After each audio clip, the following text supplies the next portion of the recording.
How you feeling, brother? Ooh, the smile says enough. Man, we have put it together. This team is right on track. Man, I'm fired up. I'm fired up. Go ahead and salute to the chat, guys. And it's just welcome the guys in here, man. Let's do this. Jeff, how's everybody feeling? Rafe, what's up? My mo, my man. And then we got where's the flag in the building?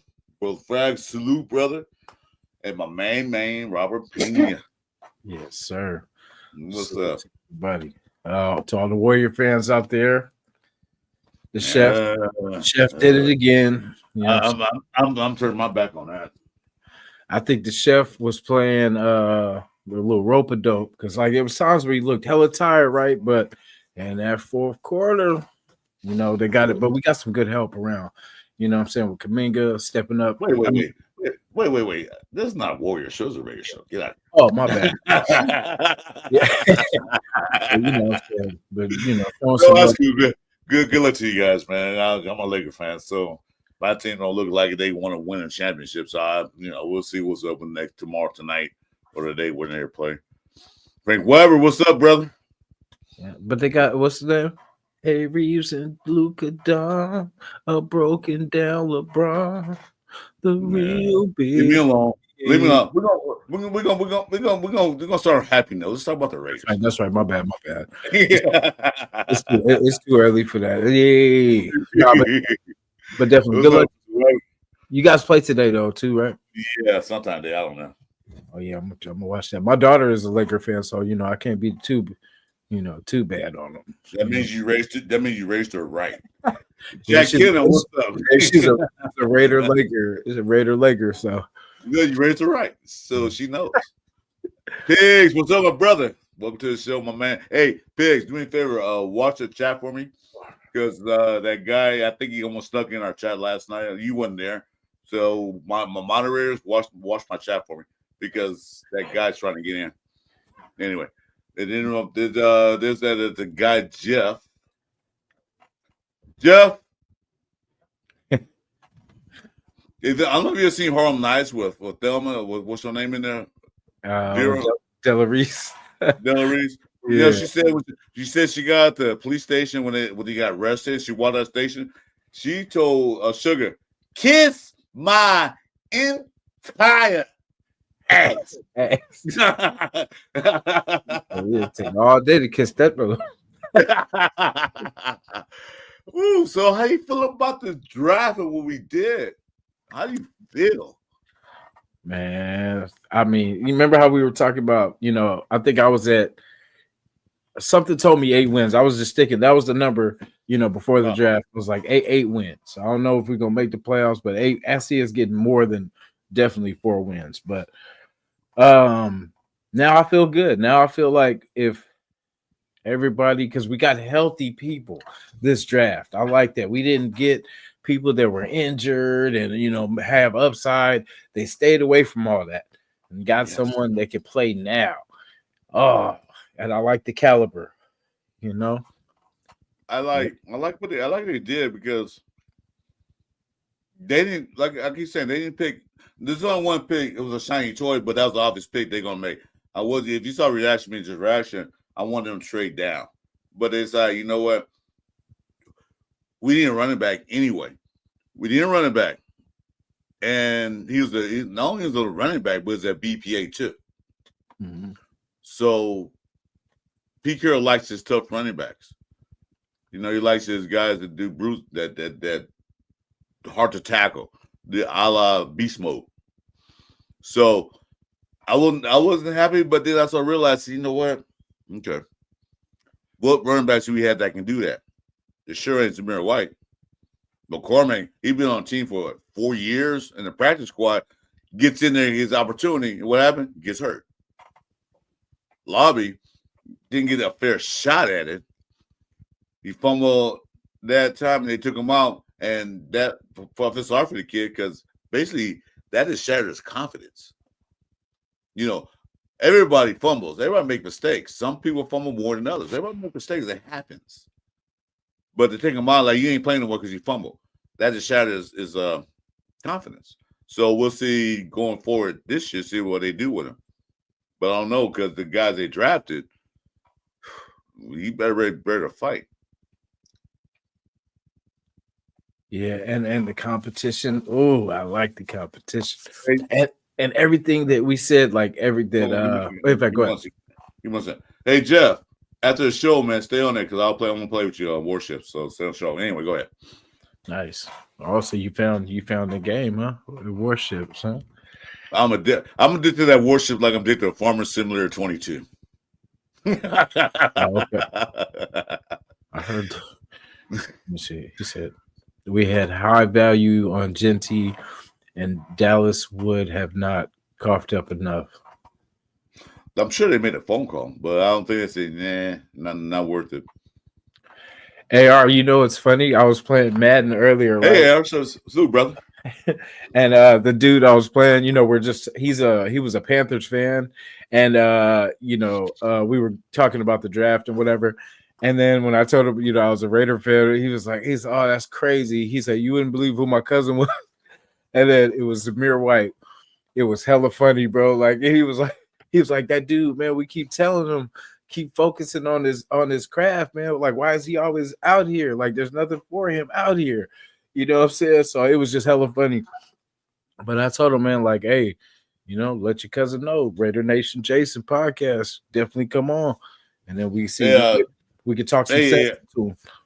Hey, you're right. They didn't get him by UDFA, not yet. They still probably working on it. But you know, we'll see what's going forward because they had 6 yesterday, and after they have added 4 or 5 more guys. So we'll see what's going on. Yeah, in fact, let's get it. Yeah. So the UDFA they signed, we already know about who they drafted, their skill sets, what they did. But I'm gonna pull the screen up, Jason, and we're gonna see if they like it. Then we'll see. So give me a second. Here we go.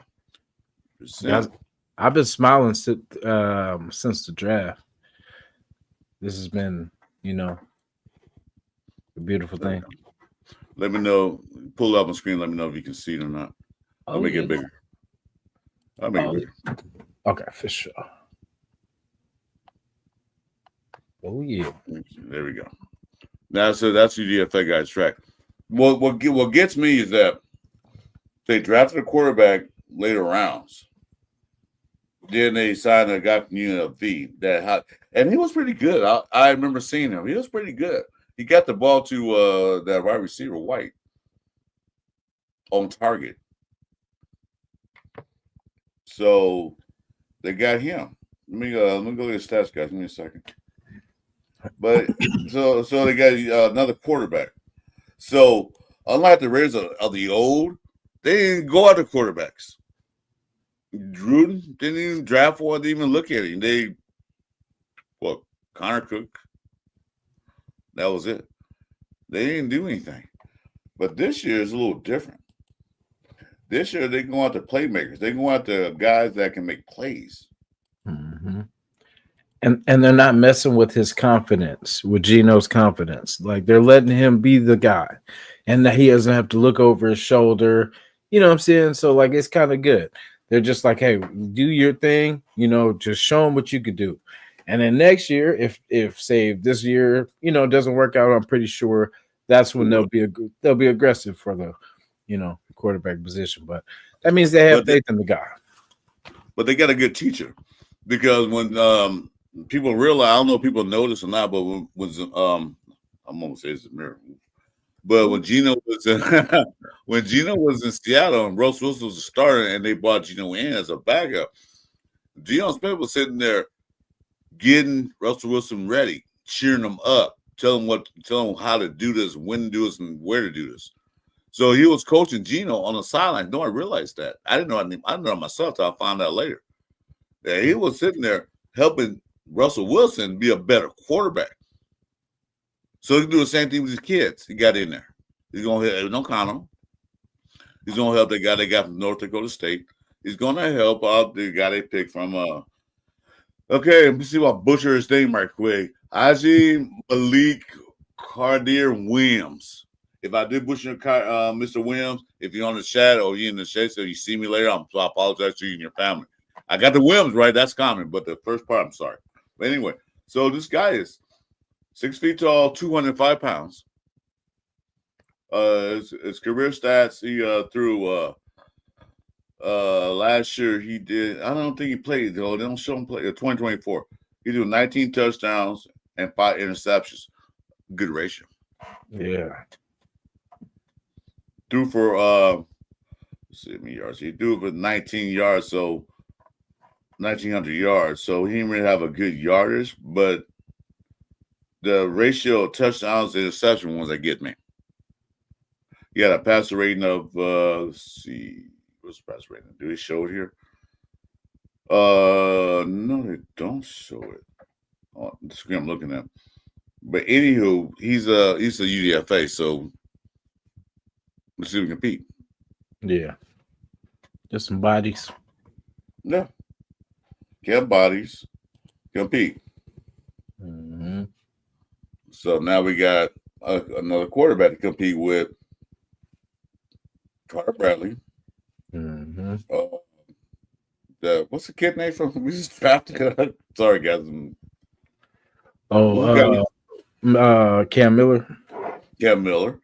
Compete those guys Mm-hmm. for that third spot, or at least a practice squad spot. So he's bringing the competition in. You're not going to sell. Okay, we got Geno Smith. We need a quarterback, like they did with Gruden did with Carr. Yeah, we got Carr. We need a quarterback. And like my guy Jeff said, and a few other guys said, excuse me, a few other content creators, draft a quarterback every year. You never know what you're gonna get. You know, in the late rounds, UDFA, you never know what you're gonna get. He might come in there and be this hypothetical. When's about coming in and beat Geno Smith? But I doubt it. But I'm just saying, you know, he might. Mm-hmm.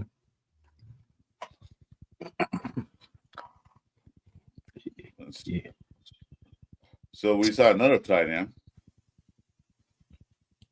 Carter Runyon. Usually guys named Runyon are tough dudes. Or like let's see his stats. So we got of course Brock Bowers. Michael Mayer's still there. We signed Quadri Ismail. And there's one more left there. I forgot.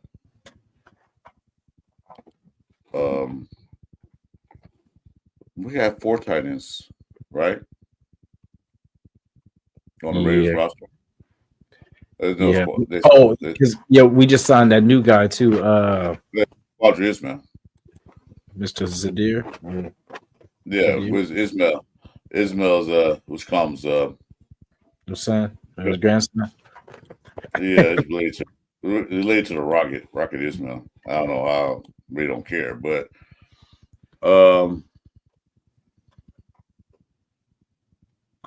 I don't show the stats. But anyway, so not tight end. Okay. Another competition in the room. Another compete against, we signed a tight end. Mm-hmm. But we don't know. Okay. That guy, forgot the guy, hey Lord, see this. The guy we got from the Carolina Panthers. Yeah. What you call Ian Thomas? Yeah, Ian Thomas. Yeah. So we signed him and Ishmael. So you kind of see the trend. What's going on here? You kind of see what's going on with Pete Carroll and Spytech. What they're doing. We're gonna run that ball. Mm-hmm. We're gonna run that ball. We're gonna bulk up. Well, we got faster. We got bigger. We got stronger. Then we signed another center. Yeah. Iowa State. Now, something about Iowa, man, fans makes me kind of wonder what's going on in that state. What's happening over there? He signed a guy named Gerard Hufford. Hufford. It just sounds like that I sounds know like Iowa State. Oh, he's Hufford. like he's like one of those guys that can pick up a cow and carry him to the barn. Like the dad said, "Hey Gerard, we're missing a cow. Where's that? Oh, I see him, Dad. We'll get him. Pick him, put him on the shoulder, bring him. Here he is." I'm gonna go get him, Paul. I'll go that's, get what him. that's what he sounds like. He's like a guy's like, we'll pick up like 15 bales of hay. Said, Dad, we want these at. Put them in the corner over there. That movie Little Giants when bro took the was carrying the he was Exactly. carrying Good reference. Exactly. straight hard. Yeah. So yeah, good reference, man. Yeah, somebody mentioned Mello Dotson too. I definitely, you know what I mean, I seen him slide. He started sliding whatever after, I guess. I don't know if it was after the combine or whatever, but yeah, glad we got him. Okay, you're gonna like this. You're gonna like this guy. He's built. Yeah, he's a true center. Oh, Hufford. Because then JP can slide to guard. You feel me? Like, and then you know what I mean. That's no. JP ain't center. This guy can slide to guard. Just do a 6'5", 320 pounds. A pure Iowa corn-fed beef. That's what this guy is. Oh yeah, Mr. Huff. And he's a true center. He wasn't a guard. He was anything. He's a true center. Mm-hmm.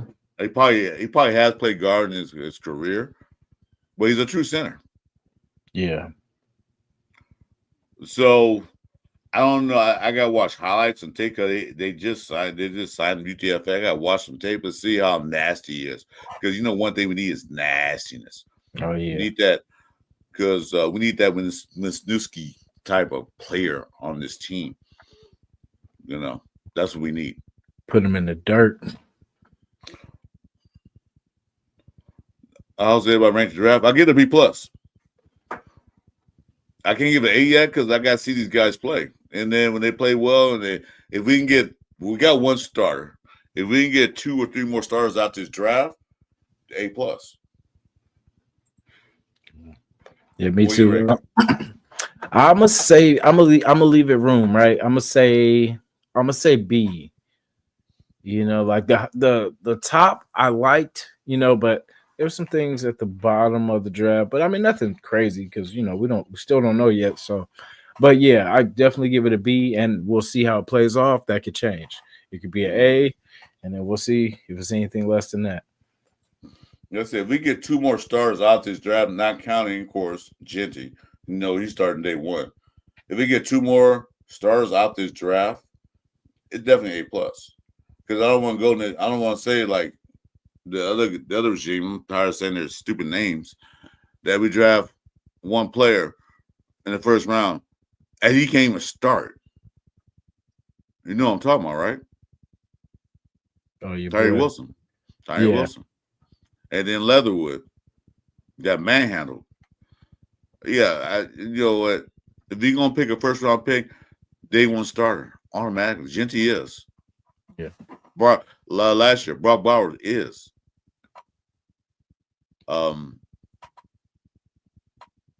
If we go and draft all these bunch of guys and then they get cut after OTAs and all that stuff, and what we haven't drafted for? Why do you even draft him?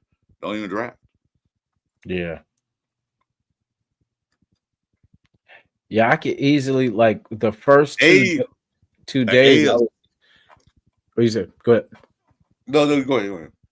No, I was saying I think I said like an A- or something like that, like the first 2 days, I think altogether. Because we hit every need. I just feel like either when we traded back, I think we traded it back a little too far. We got some good picks, out of it. But I think we were one of the wide receivers I think that they wanted probably got snatched up. So that's why like we went back, but then they doubled back for Thornton. You know what I mean? To kind of, to kind of make up for it. Because I feel like they wanted somebody, but he probably got taken before that, so they just but I mean it was a good pick. I like Besh, I mean I do. It's just I feel we traded back so far, we kind of gambled a little bit more, but but it was a good draft. Definitely good draft. I love our Well, first five for well, sure. Pete Carroll's known for trading. I guess you saw what was coming up. Like these guys out here, we don't need. They're big names in college. They did well in college, but we don't need this. Not a team need. You know what I'm saying? So I said, hey, trade back and get another pick. They started the day with 9. They ended up with 11 picks or 12. I can't remember how much. They started the day with us 8 picks left, and they ended up with 11 picks on day 2, which I think is the most important round. 2 to 4. I think the most important rounds of the draft. The first pick's always the hyped up picks. Who's going first? Who's going second? Who that blah blah. But then day 2 is when you get those solid players. Those either they don't have to start, but they get rotational pieces. Sometimes you get a starter out the second, third round, or fourth round. Yeah. So trading back to me was, I thought they did in the first round, but they didn't. But they did, and they got some key pieces. Yeah, we got Genty, so we sewed up getting the best running back available in that draft, which was a position of need. Yes, it was early, but we could have traded back and then somebody else could have got him. So at least we didn't gamble with our first round pick. They handled business and addressed wide receiver heavily early with the 2, with Thornton and with Besh, 2 elements that we have, needed. A taller receiver with speed, So me and Chris. Go ahead. Oh, because go ahead. I thought you finished. Go ahead. Yeah. Oh yeah. Well, I was gonna say we talked about earlier, like the running game, like finding the third back, because I know we re-signed Collier, and there's McCormick too, but we need somebody else to kind of step up. But a part of that, we could add like a Trey Tucker instead of having them downfield, the jet sweeps, have them the screens, just using them that way instead of downfield, because maybe that element we could catch some teams off guard. So basically using the pass as a running game. I see that bubble screens and all that stuff, quick outs. Tucker had to burn down the field. He can just and come back and boom, let him take off. Because with Tucker's speed, the D-backs got to respect that. So they're gonna play often. They're not gonna try to jam the line of scrimmage. That's one thing you got to work on. You got to work on the release. His release is not as good as we think it is.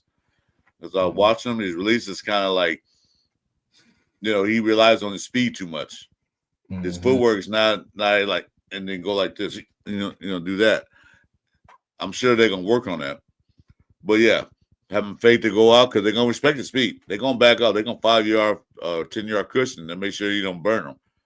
So when you do that, you can just step up a couple steps, boom, and then take off and get 10 yards because they're already playing 10 yards off him. So he'd be good for that. Yeah, I'm for one. I'm definitely surprised we didn't grab another back, even at the UDFAs. Like that is wild. Because I think we, fresh legs is always good. And I think we can replace everybody that was, previously on the roster in that running back in the running back room. Now, I'm gonna say this. I'll probably get hated more than I'm hated right now. Ooh. I say get a big bag, and they do have one. His name is ZW, Zamir White. You might as well hate when I say this. Now, Zamir White is a straight up and down running back. He has blinders on both sides. He don't see cuts. He don't see that. Okay. Now, the offensive line, who they drafted, where they drafted him at, especially that Grant and Rogers. Grant's the one that's going to be a guard, right? That's what you said earlier. That Pete Carroll said he's going to be a guard, right? Yeah. Take problem out the picture. We don't have RNJ James no more. We got a beast of a man, JPJ in the middle. The left side, I don't know who they're gonna put there because Samir White always had a tendency to run to the right. Every time you see him run, we makes the most yards is to the right side. Okay. So you put that. You got Glaze over there. I'm not going to replace him or not neither. Okay. So now, if it's 3rd down and 1, 3rd down and 2, you can put him in. I know if the guy saw it, me and Gravy went at it by it. I respect Gravy. I love Gravy like a motherfucker. I respect his opinions. But I still say we need that big back. I think we still got it. Samir White with a new offensive line and with a new offensive line scheme. Because remember, Philbin took over after AP actually made a decent decision and fired all those guys. He took over and they got better once he took over. They put JPJ in center, and then they put Palmer still there, and then the line got better. Our ranking got improved a little bit, but it improved enough. So Zimri can be that. Get us 1 yard, because that's what you're good for. That's all. That's what you average. 1 yard to carry, 2 yards to carry. That's what you average. I know if AR's in the room, he's probably gonna yell at me tomorrow if I talk to him or later today. Mm-hmm. All right, I didn't say make him fullback. I didn't say make a thing. He can come in on. He can come on certain situation. He gonna come in certain situation. I thought we picked up a fullback too on the UDFA list, but maybe not on this one. Nah, maybe so. Yeah, but hey, salute 805. What's up, brother? Hey. But I would say that maybe this is last chance. This is it for him. He has to, leave the horses alone and go out there and work on his feet. And maybe now that when it's like goal line, first down at the 1 yard line, give it to your boy Genty. Yeah, don't get it. Get him again. Don't get it. 2 tight end set or whatever. Listen, Mel White get it. He's good for 1 yard. We know that. He is good for 1 yard. Just one. Yeah, he's good for that. So what? He's still there. So get a big bag. I still say get a big bag, but they don't have to. They can go and work with them. Like I said, last year was a clusterfuck of offensive coordination. It was but you could do better than that, Jason. I could do better than that, Jason. Oh yeah. I would have got him at least like 3.8. You know what I'm saying? 4.2. Mm-hmm. Yeah, but the guy I'm bringing right now, I like this pick. I'm gonna go to this guy. They got Trevor Baylor. We're gonna look at his stats. So I'm gonna tell this guy they picked up on this UDFA guys. It's not draft. We know about the draft. We'll talk about it in a minute. But I was gonna get the UDFA if they signed because they had 6. Now they got more today. So this guy right here, I'm gonna tell his stats here. In a second, let me find him. Okay. I love my Radio Shack computer, guys. Radio Shack computer. Hey. Nobody, some of the guys, most of them didn't know about that. I was gonna say they still got Radio Shack. The Shack. Oh, I closed out 2 years ago. I used to go there. When I was a kid, I used to go to Radio Shack, man, damn every weekend. When I got my allowance money or whatever I got or did some work on the side, I go there like, what am I get today? The guys do me, but they knew my name. Hey, Chris, welcome. Well, I missed a Saturday. Hey, where were you last Saturday? I didn't make enough money coming here. So this guy, help me out. Trevin May? Yeah, I'm gonna say May. This guy's a 6'5", 291 defensive tackle.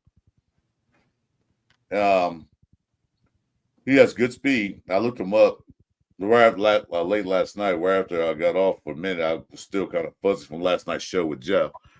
But he another depth piece. And we drafted, 2 defensive tackles in the draft. Mm-hmm. So you see another trend we're doing. Rotation. Keep the guys fresh and healthy. So his stats are not impressive, but it's still rotational. Yeah. Next up, Next guy I'll get you was, I said, by far. Hey, Jason, now what's up, brother?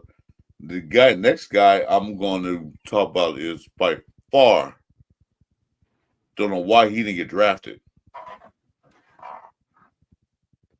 You know that Ja guy? Mm-hmm.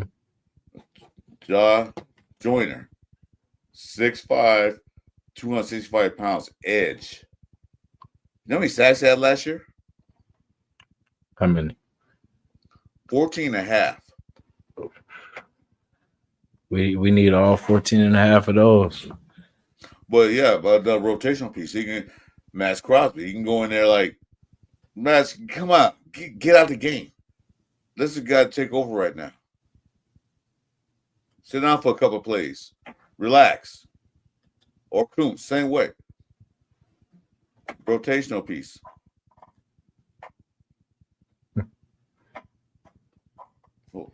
So, I mean, I was looking at what they draft. I see the trend, what they're doing. They're building that defense up. They're building that defense up. Defense win championships. Everybody know that. What do you think? Yeah, they definitely they went heavy defense in the even the camp invites, that D line, Kevin Pointer. Pointer, yeah. He can be safety from DB, yeah. That Air Force. Is that where Trey Taylor came from, Air Force, or was it? Yeah, that's where what's his name? Trey Taylor. So his teammate, basically. Yeah. Because we don't have a free safety. We have very good strong safety. I'll tell you that right now. I ain't bad at that room.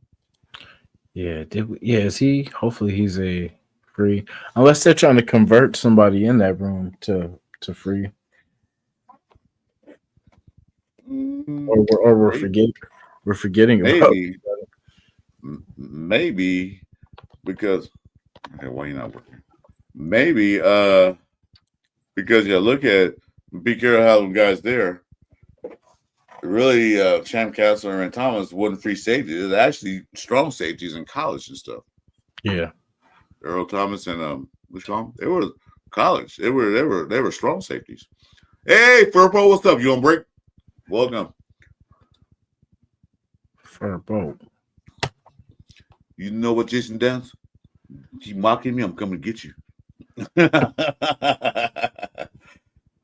But so they weren't free safety because I don't think Pete Carroll liked the free safety. He liked his safeties to come up there and hit people.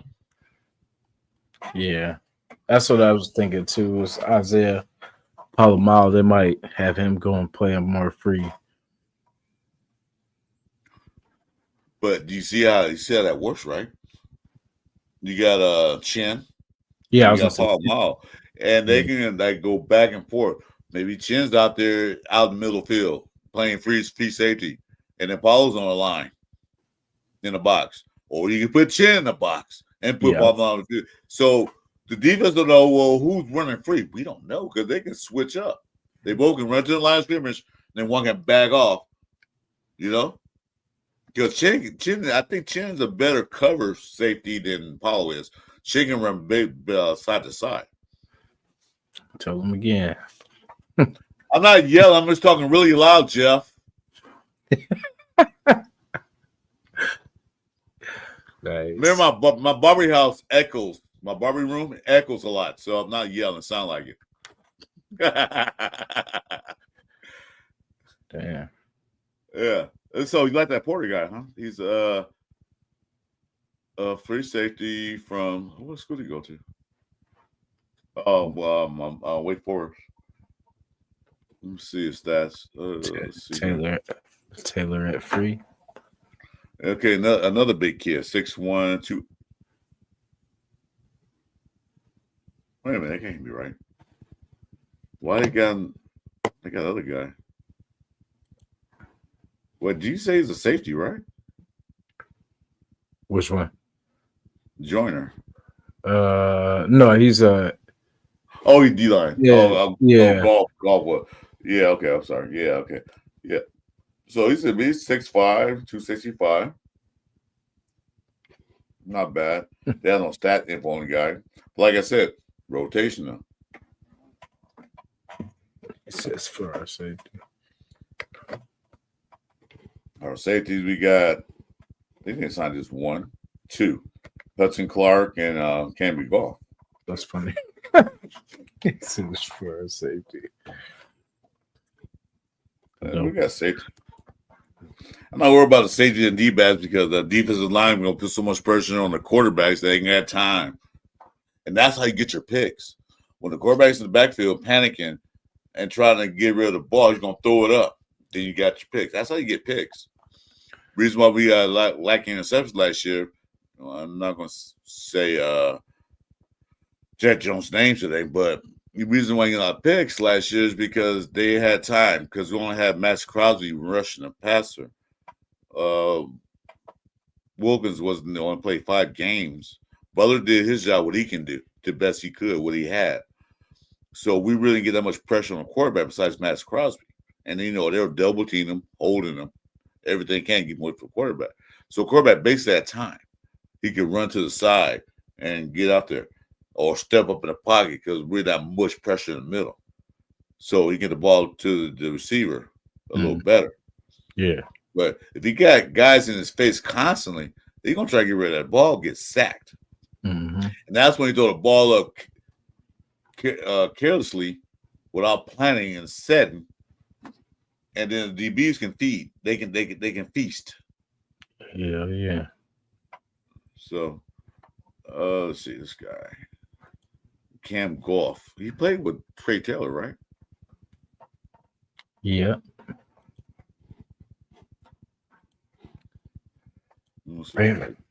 Ravens took 4 edge rushers. Who, Rams? No, the Ravens, Baltimore.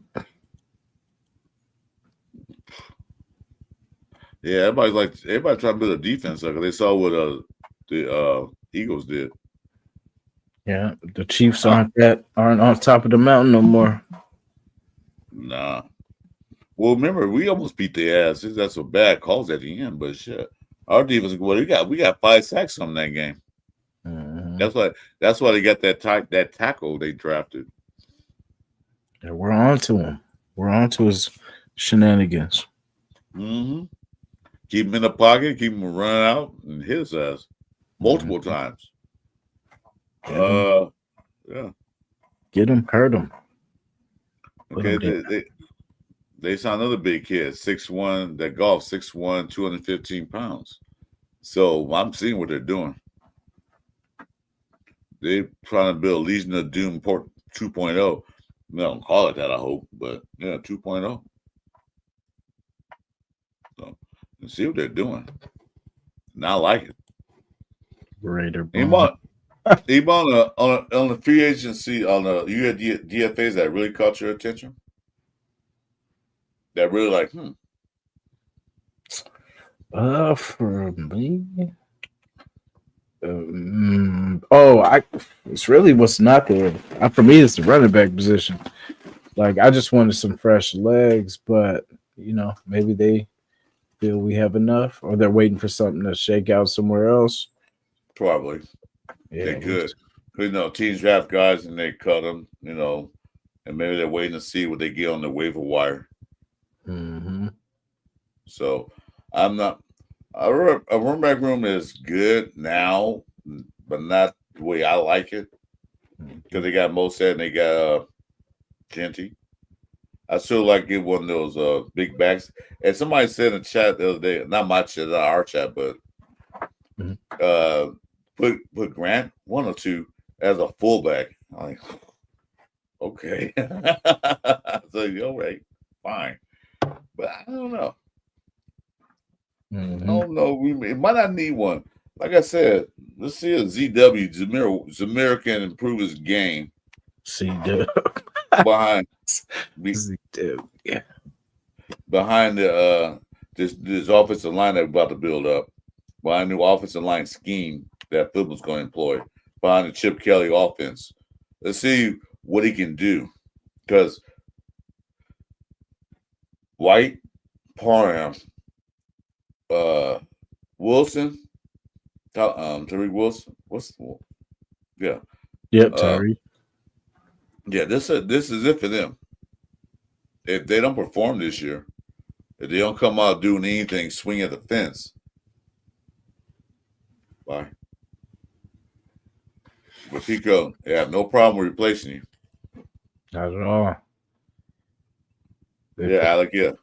They put their staple in, put their thumbprint.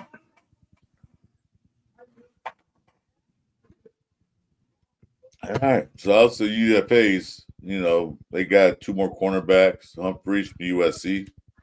I like him there, but he's all right. And Mello Dotson. That's when you said Mello Dotson you like? Yeah. Yeah, I like Mello Dotson. Let's see his stats here, see what he is. Matt Jones, the linebacker, too. Oh, they got linebacker. That's right. But we drafted one. My computer my power went out right there, right where they were ready to draft him. Yeah. So I didn't find out until late. Yeah, that was crazy that my internet's been going in and out. I gotta get that fixed, but yeah. You don't know. Well, who's your server? Your internet server? It's Xfinity. What's the I forget there. Yeah. Wait a minute. What's going on here? I ain't picking up. Matt Jones, right? Yeah. Yeah, Matt Jones. It's probably 1,000 million. Matt Jones. Ed's gonna pull a bunch of Matt Jones. Matt, you mean Matt Jones, the actor? No. Yeah, no. Matt Jones, the doctor? No. The Mac Jones, the unemployed running back? No, not him either. Oh, see, the construction worker. See, I got Matt Jones. I got Matt Jones, the wide receiver. No, not looking for him. He said no. Yeah, Matt Jones, Baylor. There you go. Yeah, finally. You're right. I pull up so many Matt Jones. Like, come on, man, give me some money. That's gonna be $1 million of those. Common names. You know what? I'm looking at ESPN. He looked like a football player. Yeah. He got that look. He looks. His profile picture. He's not smiling. He's looking straight at the camera, like. Yeah. He's a hog. Yeah. 6'4", 246. Let's see his bio. Let's see. Yeah, I don't have no stats on him. Let's see stats. He just looks tough on the sideline, He's like it's intimidation. He's like a football player, like I'm coming for you. Get me. Yeah. Yeah, no. I ain't mad at it. UDFAs. Because the trend is they basically go and get defense and offensive line. That's what they're doing. They're trying to build a defense up. Okay, so we build defense up, get that rolling. So next year, our defense is so damn good, we ain't got to worry about the guys on defense anymore. We can go get offense. We can worry about that. They are playing chess right now with the NFL. Hey, Panda, what's up? Shoot, brother. How you doing?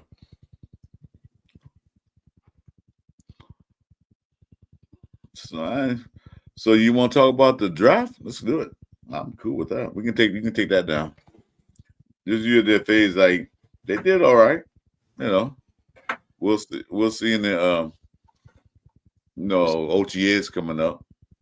Let's see which one was.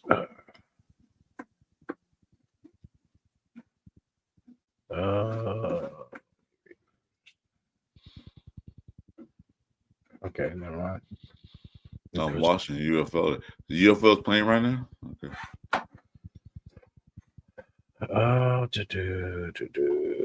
Okay, let me pull it up again. I was under PFF,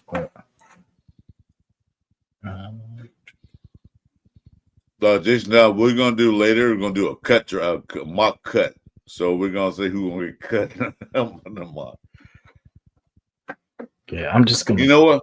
I think Jeff pulled up the mock draft from I put mock draft up, and they already mock drafting for 2026. I'm like, damn. Already? Damn. Don't get me started with those mock drafts. I'm proofing now. I'm proofing now until the end of next season when we in the playoffs. So yeah, we'll do that after the fact. Exactly. Okay. Hey, chat. Give us your prediction for Ray Records while Jason working on this thing. Oh, it's not What do you guys predict? Give me your honest prediction after the draft. Give me two predictions. Give me pre-draft and post-draft predictions. How about that? Jasin. Oh, yeah, make it a little bit bigger. Let's see. Is that working? A little bit more. A little bit more. Oh, it is working now? No, a little bit more bigger. Just a little bit bigger. Control plus, or is that? I think that's what it is. Let's see. Oh, wait. Another. A little bit more. You're still kind of small. Remember my old man, I can't see. That's why I got glasses on. I can't see shit. My eyesight not as good. They just call me eagle eye. Now they call me rat eye. I can't see anything. Damn. Well, I can see. Actually, I just can't read. Okay. Small print. But can you highlight each player or no? Let me see. It won't let you here. Let me see. Let me find a better. So Jason now said pre-draft 7-10, post-draft 8-9. I kind of say like 8 to 9 wins myself. Pre-draft, I was in the 7. I was in the 8 range still. Post-draft, I'm more like that 8 to 10 range. So yeah, after this draft, and after UDFAs, and after the signings, I hope the Raiders will know what they didn't. Well, it's not even know what they're doing because they've always been ahead of the game. This is the first draft that I feel good after the draft. Not like a head scratch, like what the F are you guys doing? I think I can do this one. Here we go. You see that one? I can see it. That's fine. Go ahead. I don't know the chat can see it. I can see it. Okay. Yeah, Panda. We're playing the Cowboys, the Eagles, Giants, and Giants. Eagles, Giants, Cowboys, Giants. Yeah, we're playing East next year. So, let me see. I just want to hear what they say about. Yeah, well, it's like that's pretty much what I had it right there. In the beginning, it was 8-9 maybe. And then after the draft, it was 9-8. Between that 8 to 10 range after the draft. Before the draft, it was like a 7 to 8. That's what I predicted. Let me see. Even with our draft, probably 7-8 wins. I'm gonna say a little higher than that, Panda. I think we got a chance. We do play the East. There's two teams I worry about in the East. That's only the Commanders and the Eagles. Those two teams I worry about in the East. Cowboys I'm never worried about. Giants definitely not. Okay? I'm not worried about those. My main concern is the AFC team we got to play. That's my main concern. Not our division, but other AFC teams in there. So that's what I'm worried about. Yeah, Mr. Weber. For Bush. Mr. Weber. 11-6. Oh, I'm all for that. 10-7. All for that too. Man, that'd be awesome. Says competitive inside or outside target who stands out as a box checker in several important columns. Besh can be slowed in press and might not have much separation speed, but he's a big, strong receiver with outstanding ball skills. He's physical at the top of the route and has a rebounder feel for owning catch space once he gains top positioning. His hands are sticky and strong with elite catch focus from any spot on the field. He's fearless and physical as a runner, but needs more nastiness as a run blocker. Besh's lack of explosiveness could shrink his workspace, but the focus should be on his pro ready toughness and the ball skills that make him a projectable possession target with wide receiver three upside. Frank Weber, you made a great. I'm sorry, I didn't mean to cut you off. No, you could. Frank Weber, you made the point of all points. A winning record in our division is more important to me than the overall win-loss record. Absolutely. We got to win in our division. We got to beat the Chiefs. We got to beat the Chargers. We got to beat the Donkeys. Because all those three teams win the playoffs. Broncos got lucky because Chiefs decided to give up that game. But you're right. Got to win that. We got to win it. We got at least, if we can't win it, we got to cut number 2 in the division. We can't come in last place. We can't go 0-6 in our division. You're absolutely right. And where's the flag? Says Beck's zone cut. That's what I keep saying. He's going to bust that zone up. If teams go to zone with Beck's on the field, he's going to break that zone. Brock Bowers going to bust that zone up.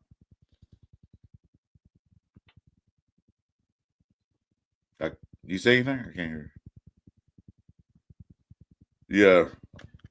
No, I had a motorcycle cranking. It just okay. Yeah, just kind of muted for a second. Yeah, I'll get back in there too. Yeah, so far, good traits. It's not gonna be nothing crazy, but it's it's a good workman. Well, he's not gonna be a number. He's not gonna be a number 1. We know that. Yeah. And people say that, well, Jacoby got the same skills. Yeah, but this guy was a tight end. They converted to a wide receiver. If you guys watch his highlights, this guy don't shy away from getting tackled. He'll go at you. He's gonna break zones. Because his main goal is get that ball and get to the end zone. That's what he think about. Nothing else. Not get a first down. He'll get that. But his main goal is like, I'm trying to get to the end zone so I can celebrate. I ain't trying to get first downs are good. I'm getting a first down. But I'm trying to get the end zone so I can celebrate, so I can show my dancing skills. There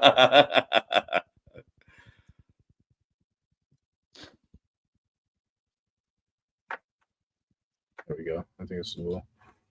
Oh, his weaknesses though. Wait, did I go through? Oh, in fact, never mind. Let me go through the strengths.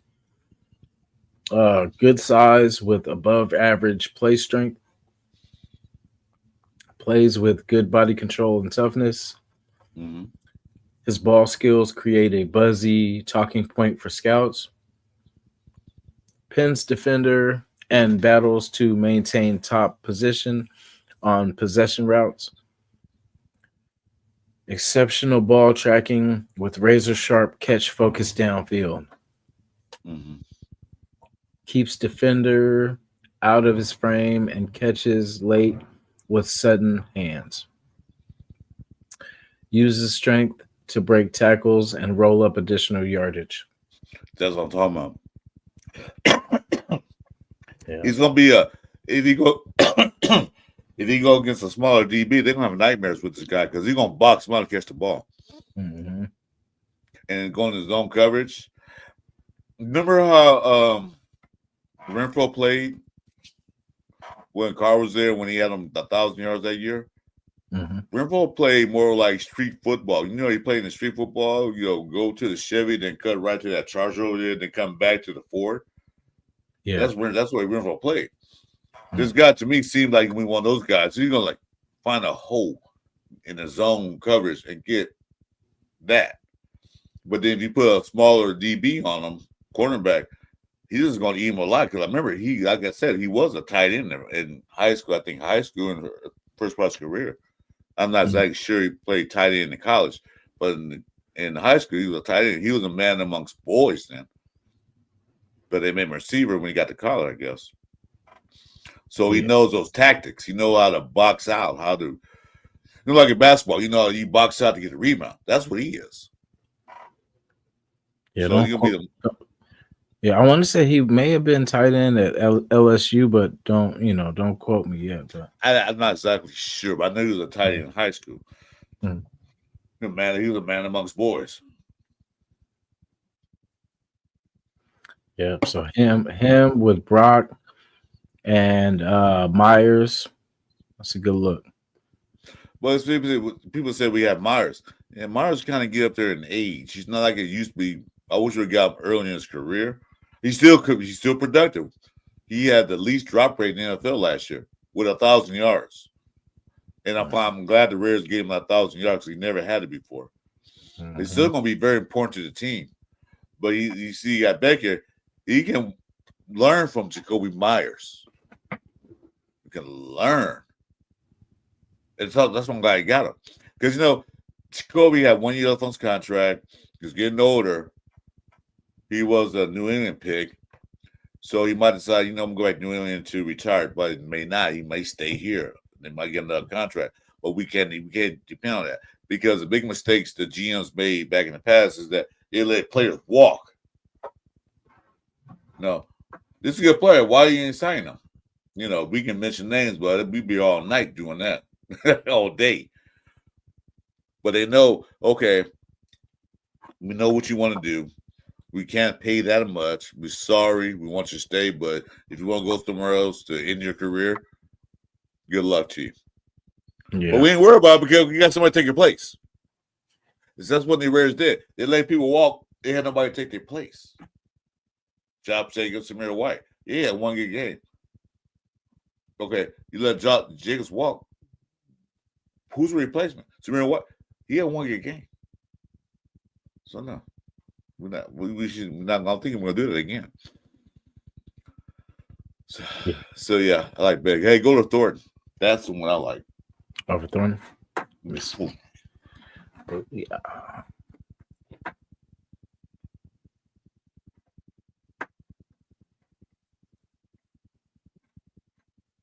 All right.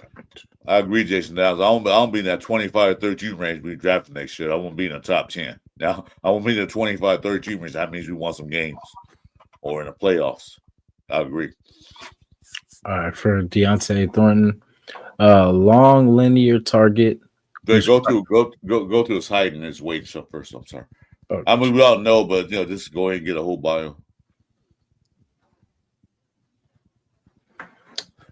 We got 6'5", 205 pounds, 32 and an eighth arms, 9 and 5/8 hands. Let me see. That was big. He got some big hands. His hands not small at all. Yeah, he looks like a Raider too. He does. Let me see. What was his 40? Did he search 40? 4.3. So he's not slow? Not at all. 4.3, 40.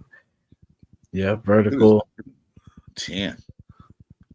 Broad jump 10.6. Well, what's his vertical jump? 33 inches. Yeah, 30. He can get up there. He's 6'5". Yeah, he's a big boy.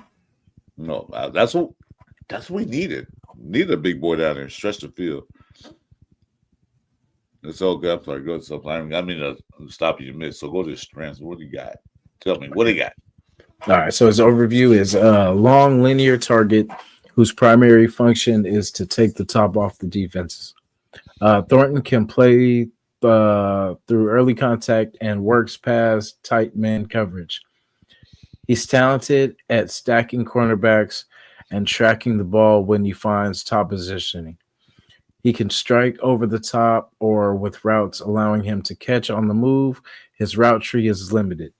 So 2 high safety looks could park him in the garage. He's average after the catch on short throws, but plays as big as he measures. Winning contested catches on all 3 levels. Wait. He's average after the catch on short throws, but plays as big as he measures, winning contested catches on all three levels. Okay, so he can get it done at Oh all. yeah, he's a 50-50 guy that we needed. He's the guy like that's going to attack the ball. Yeah, I mean, I don't care about it's more than is yak yards because we got those guys in the building. We got Beck, just signed Beck, we got Bowers. So the yak yards is not very important. But my thing is like that down the field mm-hmm.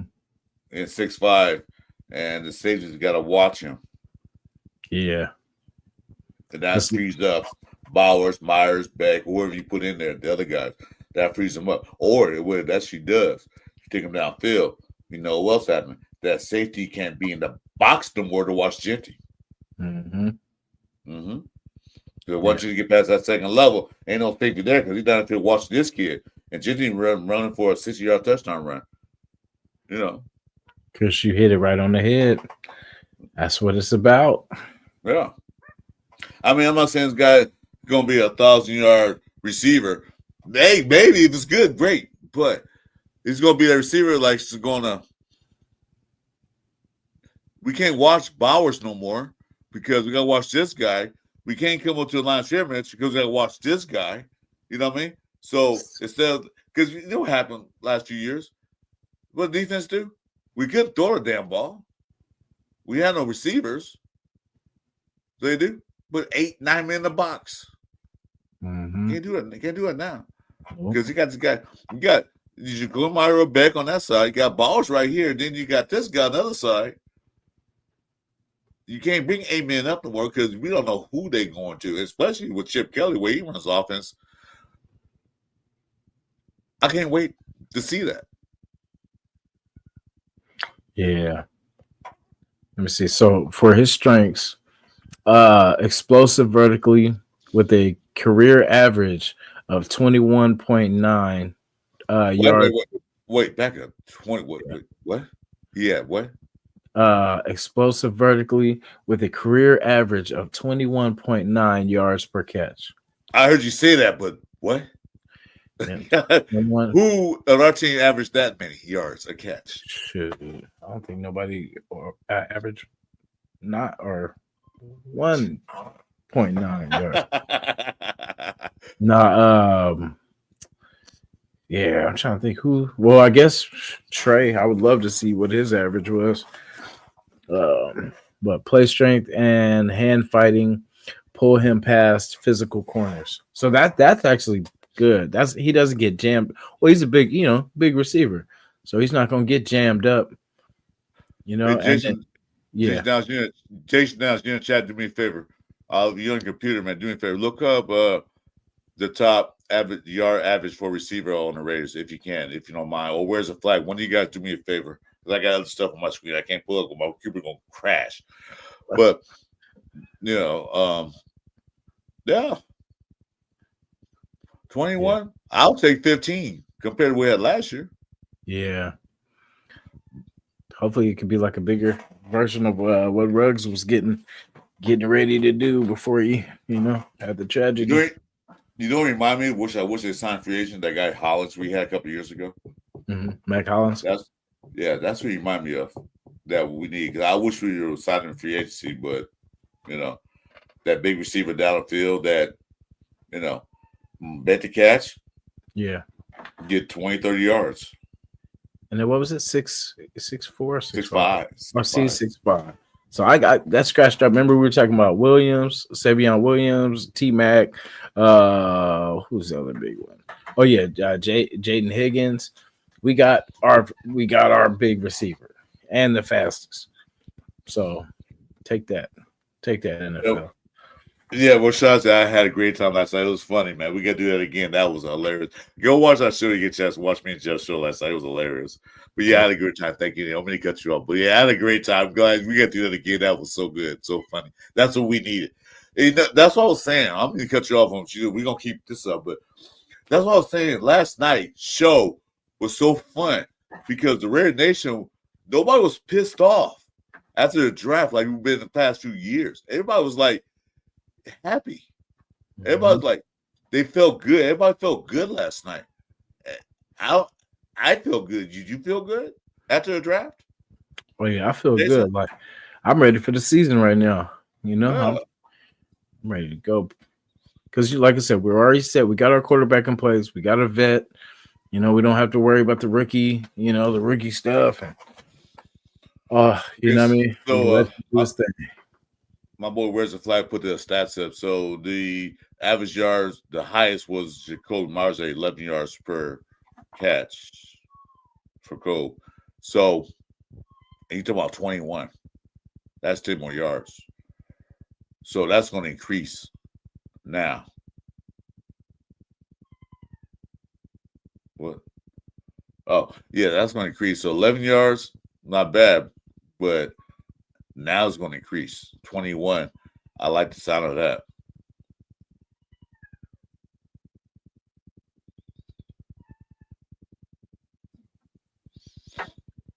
Said Bush needs to work on his blocking. He's just not going to beat you with speed. He's going to surprise us. But to me, uh, if we have to Jacoby, I'm fine with it. Yeah, it's gonna help. It's gonna help Jacoby for sure. Like, and then it's gonna help Brock too. It's like basically these guys are gonna stretch the field out so those two can eat. You know what I mean? Like, and if Yeah. say they do go for or they don't go for it, we can hit them over the top. And Thornton's big enough to bring it down. You know what I mean? And battle for it down the field. He's that 50-50 guys that we needed. Some people say we don't need receiver because, like I said, I keep saying, we got Brock Bowers. Oh, yeah, we got Brock Bowers, but he's not receiver. Now we got a guy that can help Brock Bowers getting that open because now the safety is going to wash Brock Bowers because no cornerback can cover him, no linebacker can cover him. Only person can cover him is a safety. Only one that did cover him was Pat Surtain. He did a decent job, but I don't think he did that great of a job because the quarterback was so stupid he couldn't get him the ball. But so he got safety who's going to have to cover Brock Bowers. And while he's trying to do that, who's going to be down the field? The boy Thornton. Yeah. Over the top. Yeah. Or you had that guy Beck on the other side in the middle. Or Jacoby Myers, other side in the middle. And then all that, but you got to remember, Jiffy's there too. So the safety can't run up. So they're going to open this offense. I've seen what they're doing. It's going to open a lot of players. They're going to have players like open. And Geno Smith, I'm sorry to say, I wish we were drafting him back in the day. We drafted DJ Hayden because I watched West Virginia, Geno Smith. I thought we was going to draft him, but no, he went the second round. Mm-hmm. And Geno Smith, though, I get the ball to him. As long as he get protection, he going to get the ball to him. Right? Yeah. He had Metcalf and all guys had good years because Geno Smith got him the ball and what they was running. So I think we're not going to be one of those 45 points a game offenses, but we damn sure going to score more than 19 points a game. Yeah. We get that up to like 24 a game where our defense is doing, holding teams, and we're good, man. Yeah. I'm talking about getting 28. I'm talking to get 4 touchdowns a game. Shoot, 28 a game. Then defense allows going 17. I think we'll win a lot of games that way. Yeah. we got some. Oh yeah, we got that big. We got somebody off their practice squad too. That's the was that Kazir or whatever or. But they said 6'5" or 6, something like that. Practice squad? Yeah. We got him off Baltimore's again. I was like, that's funny. Hopefully it's another Waller. Let's see. Let me take a look at that. Team. Was he a tight end or a wide receiver? I heard tight end. I know you talking about Buchanan. Go Cal. Yes, sir.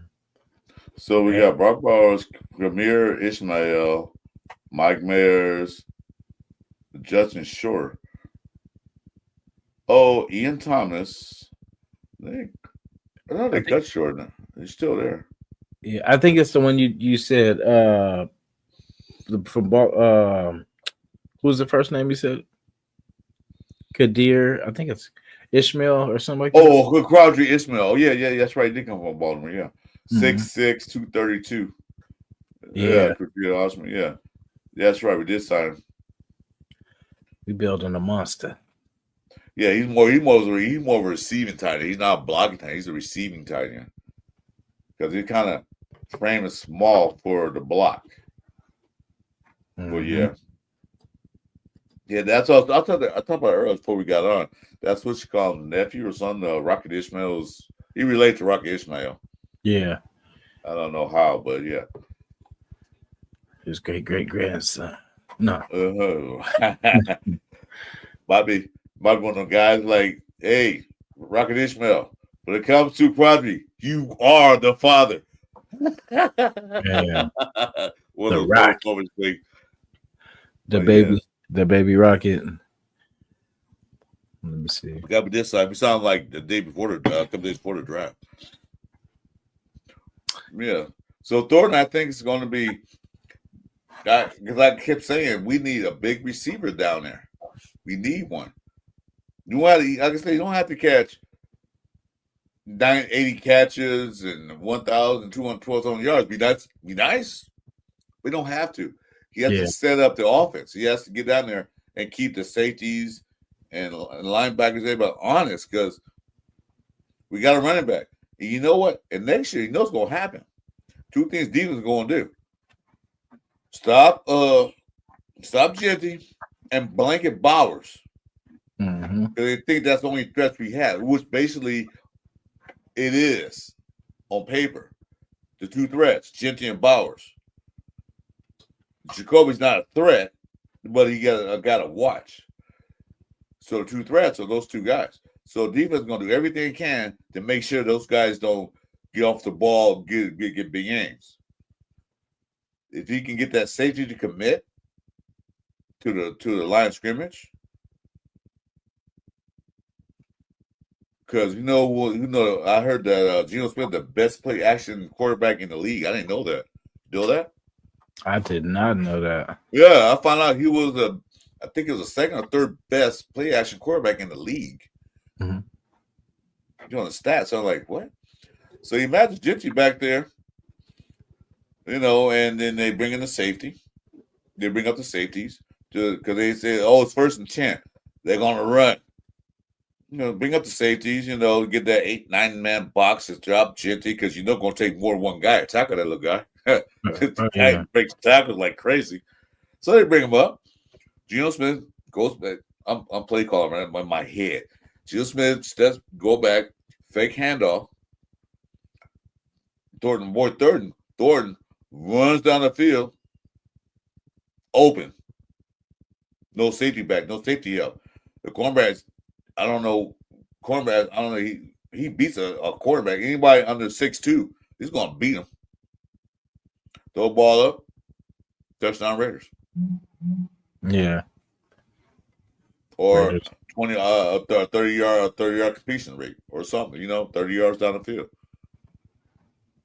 That's why I say you need a big receiver. And then Beckett's not going to be that guy to go downfield. You already said that about him. He's not a deep threat, Mm-hmm. but he can't open. He can't open that middle, bust those zones up.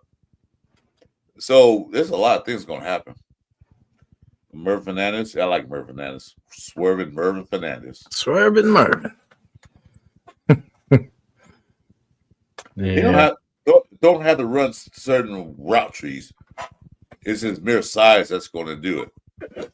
Yeah. And they can't ignore him. You know what I'm saying? He's there to stretch the field, but it's somebody that, if you want to pretend like you don't see him, or you want to just let him go, he could get you. Yeah, exactly. That's what I'm saying. Because like I said, they got to worry about Genty and Bach Bowers. I mean, like I said, this year, before the draft, before they got Genty, teams going to blanket Bach Bowers we did last year. They're going to blanket his ass. Especially we got a better quarterback than we had.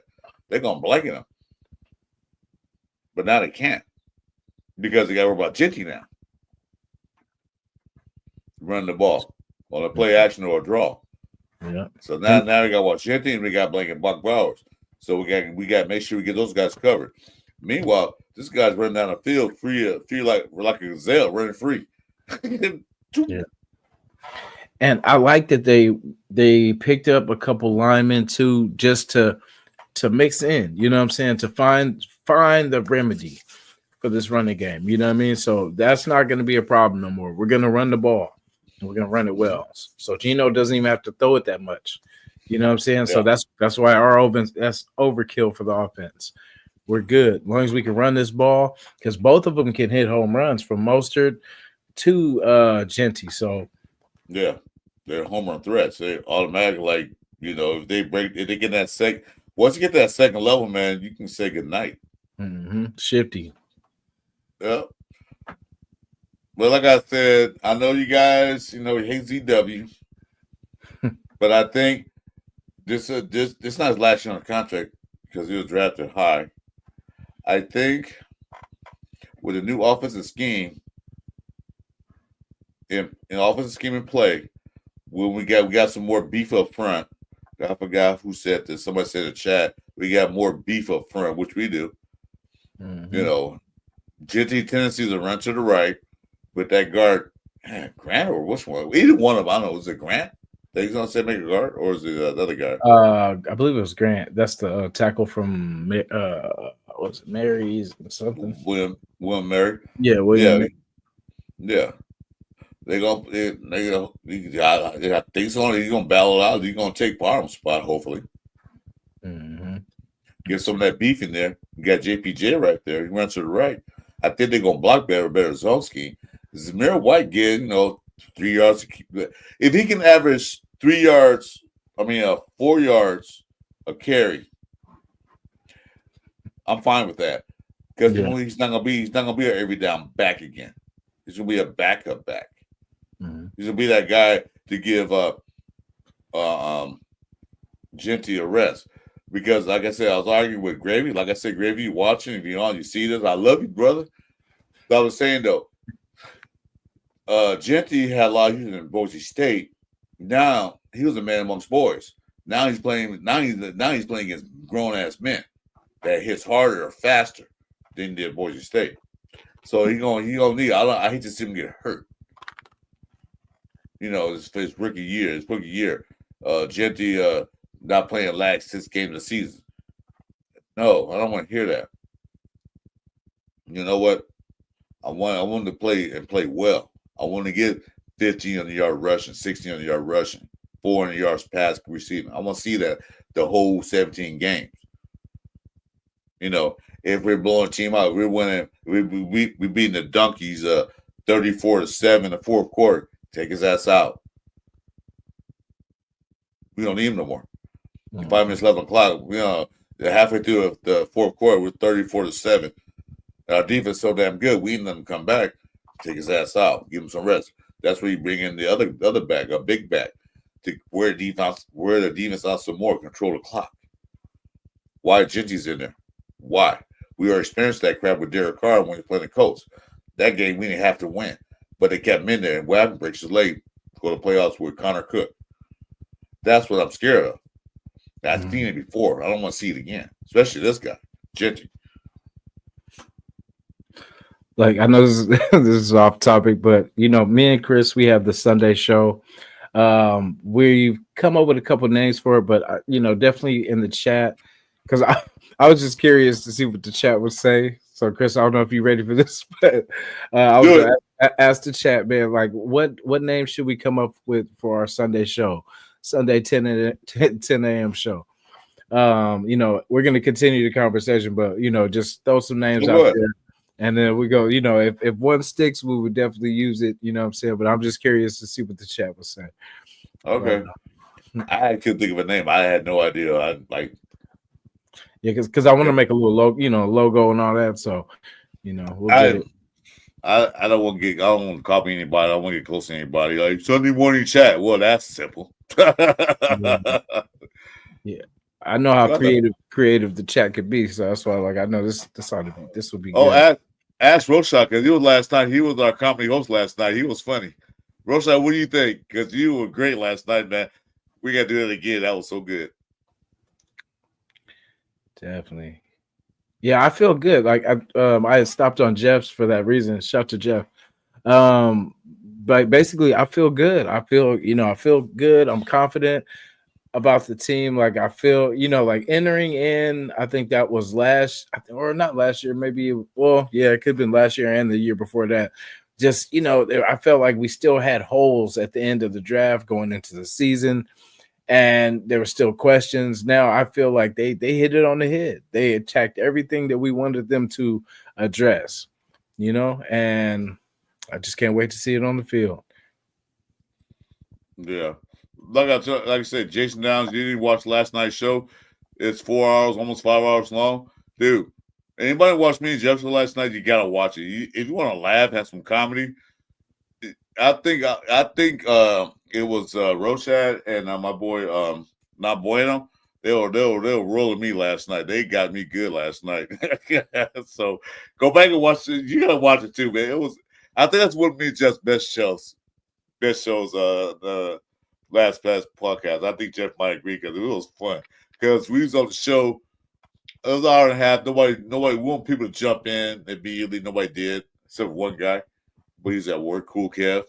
And we was like, you know what? I told Jeff, we get in it, man. There's really nothing to talk about. We're all happy. And all of a sudden, Roshad, I'm not Bueno, and a few other guys came in and they started rolling. They started laughing. It was just so fun. It went from an hour and a half to 5 hours. Last night's show was off the hook. It was off the hook. It was crazy. But 2 years I think it was crazy because the River fans were not mad for a change. They were not mad at the draft or the draft. They were like happy. They were happy. I mean, a few, guys, we could have did that, but in overall, nobody really complained about the draft. We ain't even talk about the draft that, but we touched on it for like first 15, 20 minutes. Then after that, it just went like, you drive, you're going, say you're driving from Frisco to Sacramento, right? You can go in there. The next thing you know, you're in San Diego. Like, I'll be kidding you. That's how the show went. We go to Sacramento, but now we're in San Diego all of a sudden. Like, what just happened? That's how the show went. Right, so it was fun. I fell asleep to it, so I'm gonna check the end of it for sure. Yeah, it was fun. Yeah, it went from 2 hour show to a 5 hour show. Man, it was like one of the best shows. Yeah. But anyway, I named the show. I don't know. What do you think? Yeah,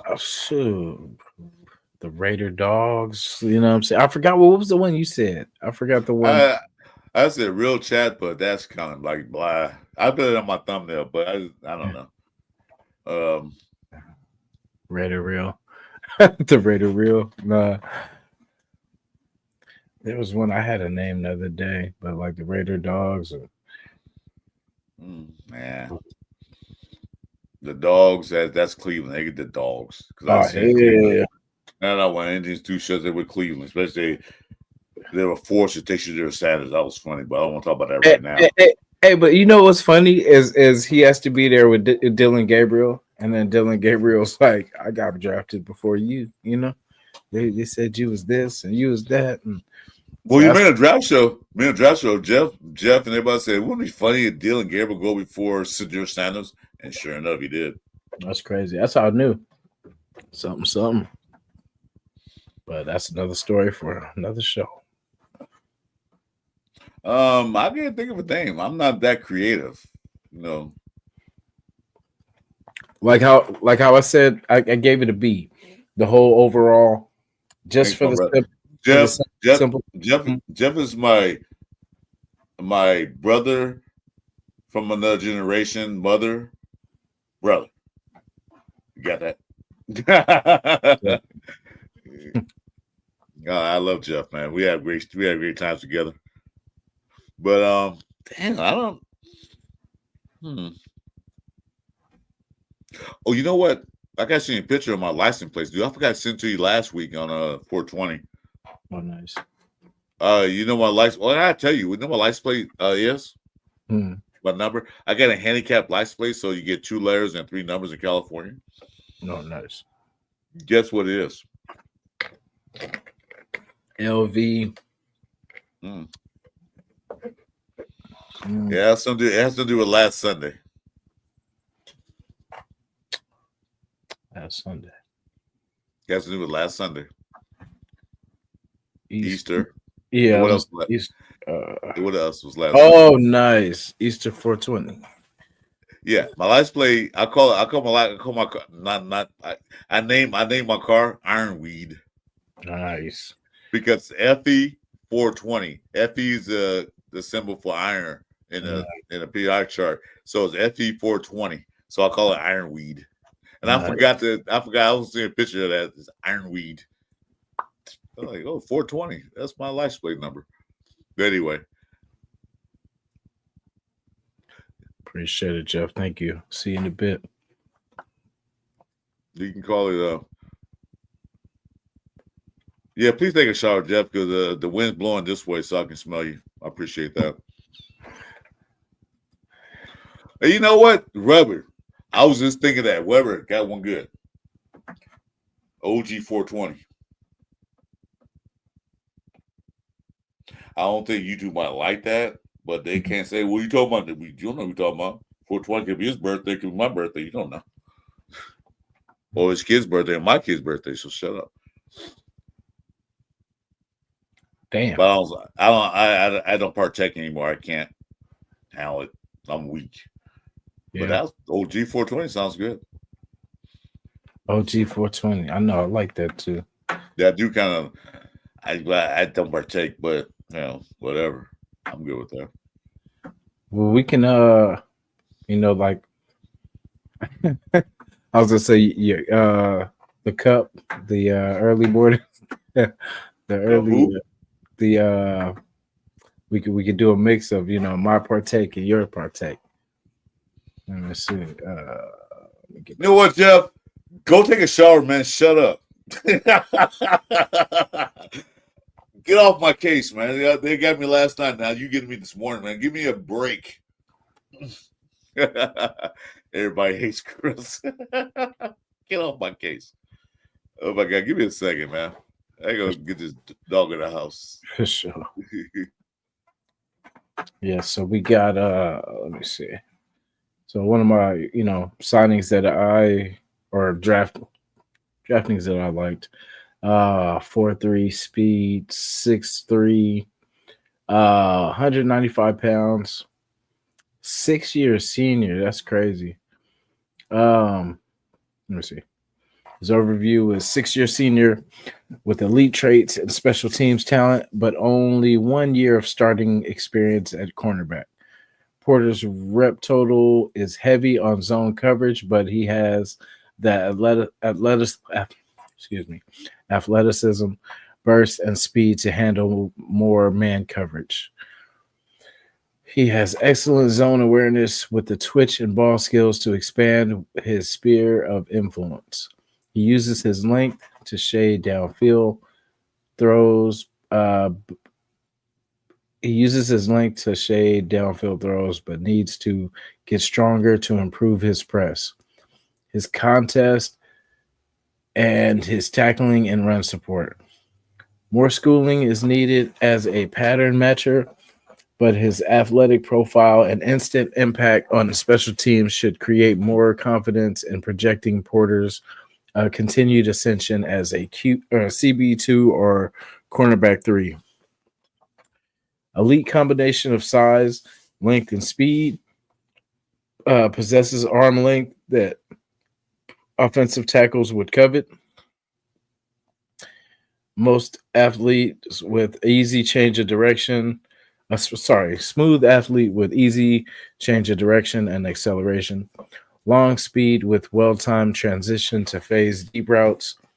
Mature field awareness and zone discipline despite lack of experience. Possesses the burst and ball skills to crank up ball production. Standout talent at gunner with 4 career block punts.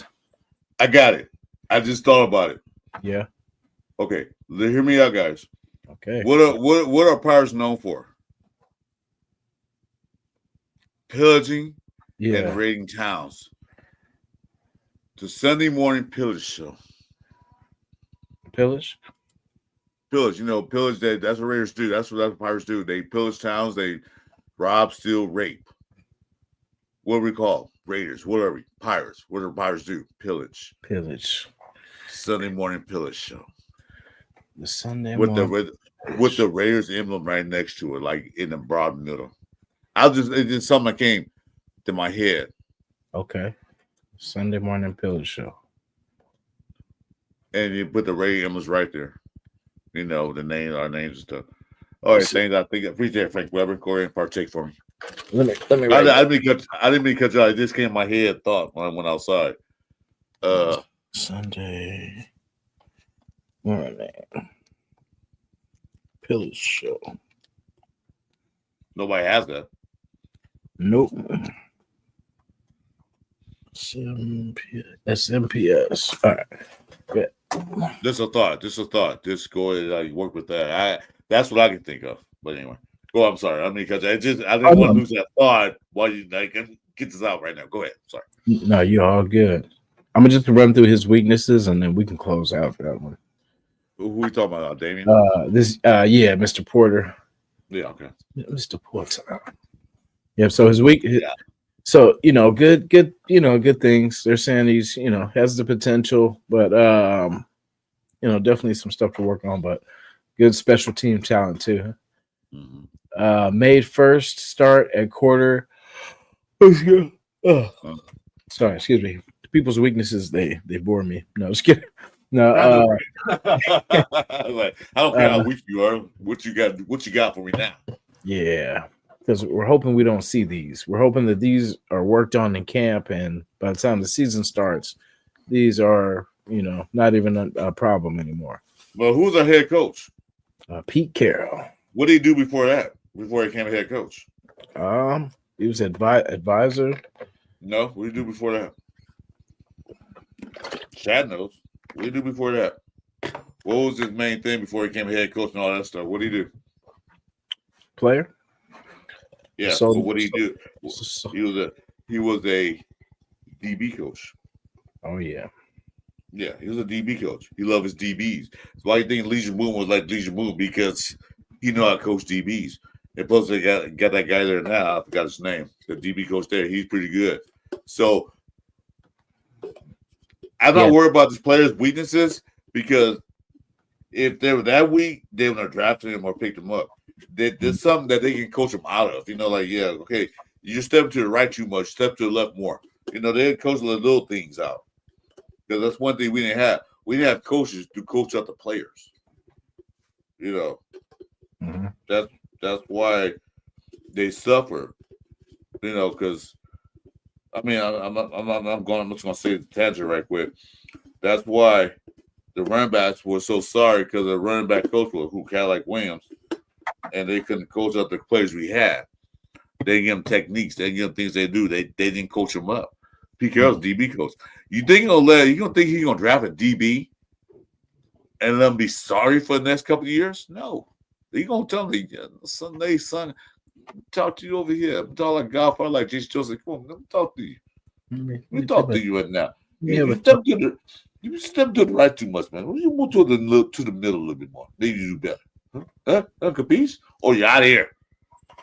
Yeah. You're not gonna let that happen. Will they grab him right here? Like, hey, come here. Let me talk to you, son. He was a DB coach. That's how he became. That's how he was. He was a defensive coordinator, DB coach. So he knows DBs. That's why if you look at him, I like the mirror. Believe me, but Amik Robinson, not mirror. Amik Robinson, that little son of a bitch was a dog, but he was short. So the big receiver go against him, it's hard for him to cover. He got burned a few times. He got lost. Mm-hmm. But he made key plays. But Pete Carroll doesn't want that anymore. He wants DBs that are long, lanky, and can stretch. And he's going to coach. If Pete Carroll's a head coach, Meek is here, Meek might be a better player. You know what I'm saying? Because he'll say, You're too short. This is not position. You're gonna play somewhere else as a DB. So I'm not worried about the weaknesses. We can throw them out the window. They're gonna coach him up. Yeah. Funny. Let me see. What the fuck? Buy your tickets and go pick him up. 30 minutes is not that far away. I did not know we were not together. Being dad's great. Yeah, being dad is awesome. Yeah, definitely so. Anyway. And me would get burned sometimes, but I always tried to make up for it later in the game. I'll never forget his one where against Denver with that fumble recovery for a touchdown he had. That was raw. I like the way they get Green Bay when he had that last minute Oh interception yeah. in the zone. Yeah. I mean, he made some good plays. Don't get me wrong. Yeah. You know, I didn't see him go because he was a dog. Yeah. But no, he wasn't a cornerback one or a lockdown cornerback. He was just a dog. He's one of like, you know, during the summertime, you know, yeah, Frisco, I know you guys get them too. Or me up north. You know, summertime you get that 1 week or 2 weeks of this number gnats everywhere. You know, you get that, like, I guess they got a summer bloom with the gnats, like where they come from. And they're like, damn it, get away from me. That's what Meek was. Like, get away from me, kid. Move. Get out. That's what Meek was. He's always in your face. Shout to Where's the Flag, man. That's a great, thing you're doing, man. Stand up dad. Appreciate that, Oh, yeah. Yeah. It's rare, because usually it's the flip side. But I had a good friend, man. Like I used to be in a music group with, and he went through the same thing where, mom checked out, and yeah, he had to, make it happen. But he didn't skip a beat, man. He, I respect him for, always putting his kids first, and salute to him. I broke up another girlfriend of mine that I really liked a lot, but I told her I had kids. She said, "Well, yeah, I have kids, and they're more important to me than you or you will ever be." You know, and I said, if you can't deal with it, bye. I mean, I'm not gonna put them like priority one, but they are priority one. Mm-hmm. So I'm gonna take care of my kids because, like you said, some kids don't have that opportunity to have a dad be there. You know, because either the mom was a one night stand with a guy, or they was together and they didn't get along. But who suffers? The kids. The kids. And I said to myself, I don't never do to my kids. I don't care how me and the mom are fighting, arguing, whatever. But I always gonna be there for my kids. So congratulations, man. Be that stand up dad, no matter what the situation is. Yeah, I could have did, very bad with, my choices and stuff like that. But I'm lucky that God, the one that I did, have with me was, man, a good one. You know what I'm saying? She did an excellent job with my daughter, so I can't complain, Appreciate You it. know, you can't always have that. That happens. Sometimes it don't. So you got to make do with it. But as long as you take care of you and your responsibility as a dad, that's all you can do. That's all you can hope for. Definitely.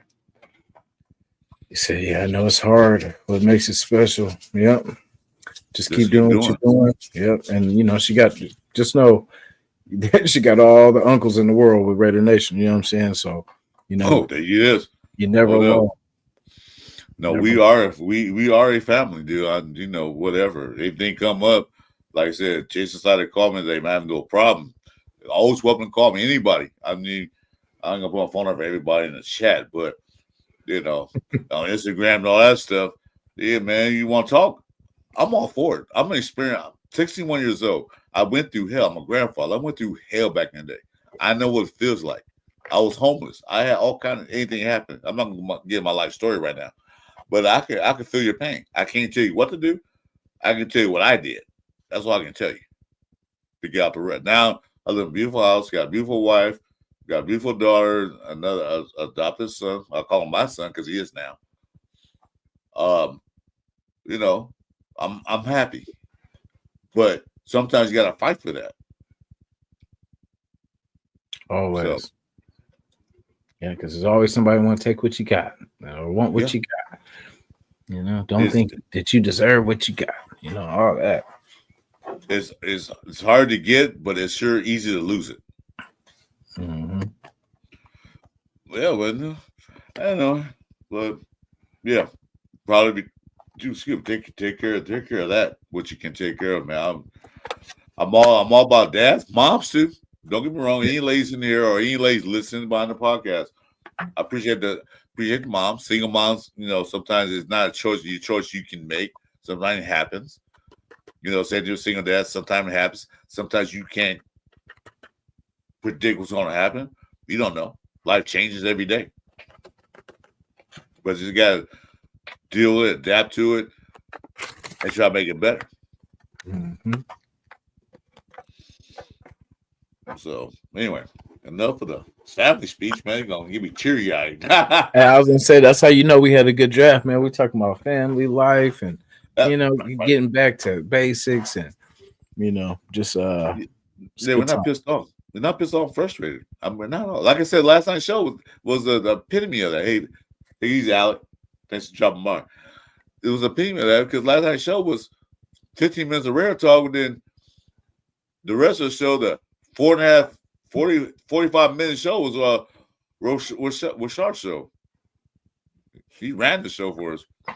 Him and Bueno. He's not. I'm sorry he's not here. I'm not. Bueno was there, and they was running the show. I'm like, okay, we just have fun, and that's what we need in a Rare Nation. We need to have fun again. We miss that. We was always frustrated every weekend. These damn games that we're playing, every time losing teams we should have won with, we got blown out by. We need that happiness back, that celebratory smoke of the cigar. You know, I don't think Pete Carroll's gonna allow that. What AP did. Smokey's girl told that shit. It's one game. Yeah. No, we didn't celebrate one game. We're gonna celebrate at the end of the season when we're in the playoffs. Okay, we're in the playoffs, guys. Go ahead and celebrate. We're in. But we still got business to take care of. AP acted like that was the last game of the season, and we won Super Bowl. Yeah. We don't need that. What is celebrating for? I mean, fine. Let the guys be happy. Go in there and celebrate. Get out the game ball. But what were we celebrating for? When Al Davis, sorry, not Al Davis. When Mark Davis walked in the locker room after that win, he's all smiling, looking around at everybody. Like, what is you smiling for? We ain't did nothing. We beat a team that was a little bit, or they wanted to lose a little bit more than we did. Yeah. Yeah. What was that? New Orleans and was that the New Orleans or was that the Jags? It was one of those. Yeah. It was one of those things. He walking there all happy. Yeah, dude, we're 3-13. Yeah. Or we won 3 games. We lost 10 straight. Yeah, we just lost 10 straight. I think it was Jags. Yeah, I think it was the Jags. He's lost 10 straight. We're not in playoffs. We're nowhere near that. And you're yay. If I was doing, I said, you know what, knock this shit off, dude. You already celebrate. We only won 2 games prior to this. What are you talking about? Yeah. No. Yeah. And you look at the stadium. The stadium was not black. It was the other colors, the other team's colors. Yeah. Granted, Vegas is a transit town where people come in to visit and go to Vegas. Ah, my boy. Bueno. The man of the hour last night. Bueno Rocha was the man of the hour last night. What's up, Bueno? I speak his name if you come in. But like I said, you know, at the Carolina Panthers game, the stadium was black because it was the AP's first home game as an actual head coach. It was all black. After that loss, the colors changed to other teams. I want that stadium to be all black. I want that stadium blacked out every damn home game. You know? You can have your mix of home teams there. I mean, visiting teams. That's fine. You know, it happens everywhere. But I don't want to see say we play the 49ers, for example, and the whole thing is that ugly ass burgundy and gold, whatever color they got. Ew. It's that color. Mm-hmm. No, No. That shouldn't happen. Mm-mm. Yeah. Now I think is what's his name from oh goodness, from they used to be with the Chargers, Keenan Allen. Is he still available He's as a still wide free receiver? agent. He's Now still free agent. I would still bring him in, you know what I'm saying? Like just to, just add some experience and just another piece of the wide receiver board for sure. I won't bring him in. Two Yeah. things. Reason why is because he had injury issues. Second reason why he'll take up a piece on our roster, a debt piece. I don't want that. Mhm. I'm happy with the receiver we got in the building. We got coach, you got Julie Myers, Trey Tucker. We just brought in Thornton. We got Beck, and we got a few. Let me see the wide receiver. I'm gonna go and read the wide receiver we have. For sure. So we got rid of, which I thought they would keep, Ramil Keaton. I thought they would keep him, Yeah. but they said no deal. No doubt. Sorry, dude. I thought he was gonna be one of those guys, but he was a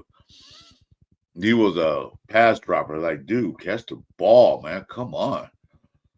And his route running was horrible.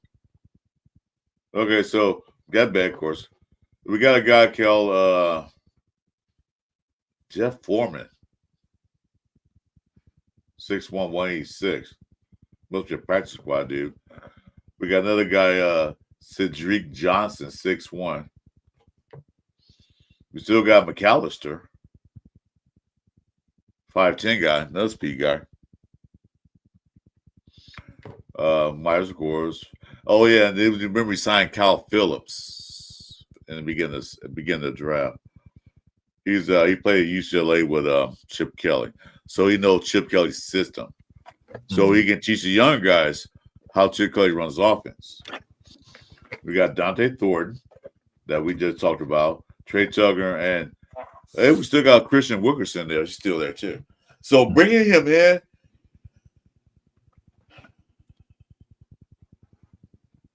I don't know, because first you got to check his attitude, because he's gonna be one of the guys I'm starting. I got this and that. I don't see. I don't want anybody to come in here to disrupt what Pete Carroll, Spike, Jack, Brady is doing in the locker room. Mm-hmm. I don't want them to disrupt. That's why that Bears picking Sanders. There's gonna be distraction and disruptions. I didn't want that in the locker room. Yeah. We had that issue last year with Diva Adams. Towards the end. I don't blame Devontae what he said, what's going on, but the way it went down. I don't want that anymore. I don't want the locker room to be split half and half. Supposed to be all one team. Mm-hmm. AP didn't do his job to keep it together. Instead, he's out there tweeting and stuff like, shut up. Yeah. Stop telling everybody what we're doing. Stop telling everybody our plan, our game plan, and what we expect to do. So they can go and try to, game plan to stop it. Let them figure it out. Stop telling anybody that they made a business decision. That's nobody's business but the team itself. What's this? Like, okay, the old saying, what happens in Vegas stays in Vegas? Same thing. What happens in the locker room stays in the locker room. And you mean Max Crawford said something about it. I didn't intend for our business to get out there. He said on the podcast, like, how business get on the street like that? Shouldn't be. We should know nothing happened in the locker room except the post game ball. So that's fine. But all the personal business and this and that, we don't need to know that. We shouldn't know that. Other teams now know, like, oh, these Raiders, they're dysfunctional. That plants an atmosphere that other players will like, why would I want to go there? Wait a minute. Dude, get out of here. I was like, wait, am I reading this wrong or am I tripping? He said F minus draft. We should have picked you instead of Shinty.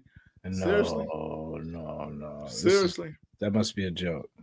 That's why you call Circus Raiders because of that. I don't know. I hope that's well. You know what? You're a Raider fan. I value your opinion. Okay, I can't say you're wrong because that's your opinion. Check the username, Jason. I was gonna say. Someone must be. You know what? That dude's a troll. Yeah. Bueno. No, I forgot. Let me see. Because no way. He'll Raider fan, you know damn well we gonna draft Hughes over Jitty. God damn it. That So I think we talked about it earlier with the theory with why we didn't get a better choice because we could have got Shadur like 6 times, 7 times, but I think they didn't want that to distract Geno. They didn't want that, that cloud and all that. Just they wanted him just to be able to focus on learning this offense, learning the guys, and then just doing the job, which I respect that. That means they have confidence. They're not looking to replace him already, and he just got here. You know what I'm saying? They are giving him the tools to what he needs to be successful, which I like that. But they got him tools. They got him weapons. So they're building around him. They got some pieces for that line. Shoot. Yeah, they got better blocking. They got a hell of a running back. They already had Brock Bowers, Jacoby Myers. They got a couple more receivers. So and Chip Kelly, where he runs offense, man, do you know what the hell's coming? Because you remember last year, what we do with Getsy, or I forgot the nickname somebody gave him. What we do? Run first down, 1 yard. Run second down. Oh, okay, in the backfield, minus 2 yards. Yeah. Now it's third. Now it's 3rd-11. So teams know what we're going to do. Screen. We don't Brock Bowers, and that's all we have. We throw a screen pass. Yeah, or what was that one play? Yeah, check it was third. It was so stupid. It was 3rd down 20. Draw play. What? Yeah. Are you calling? 3rd and 30. Screen. For 2 yards. And I always thought that maybe it was Justin Fields' fault that the Chicago Bears was not that good. I didn't blame Jitty. And I was wrong when I meant that too a couple years ago. I apologize for saying that. It wasn't Justin Fields. It was Jenty making these calls.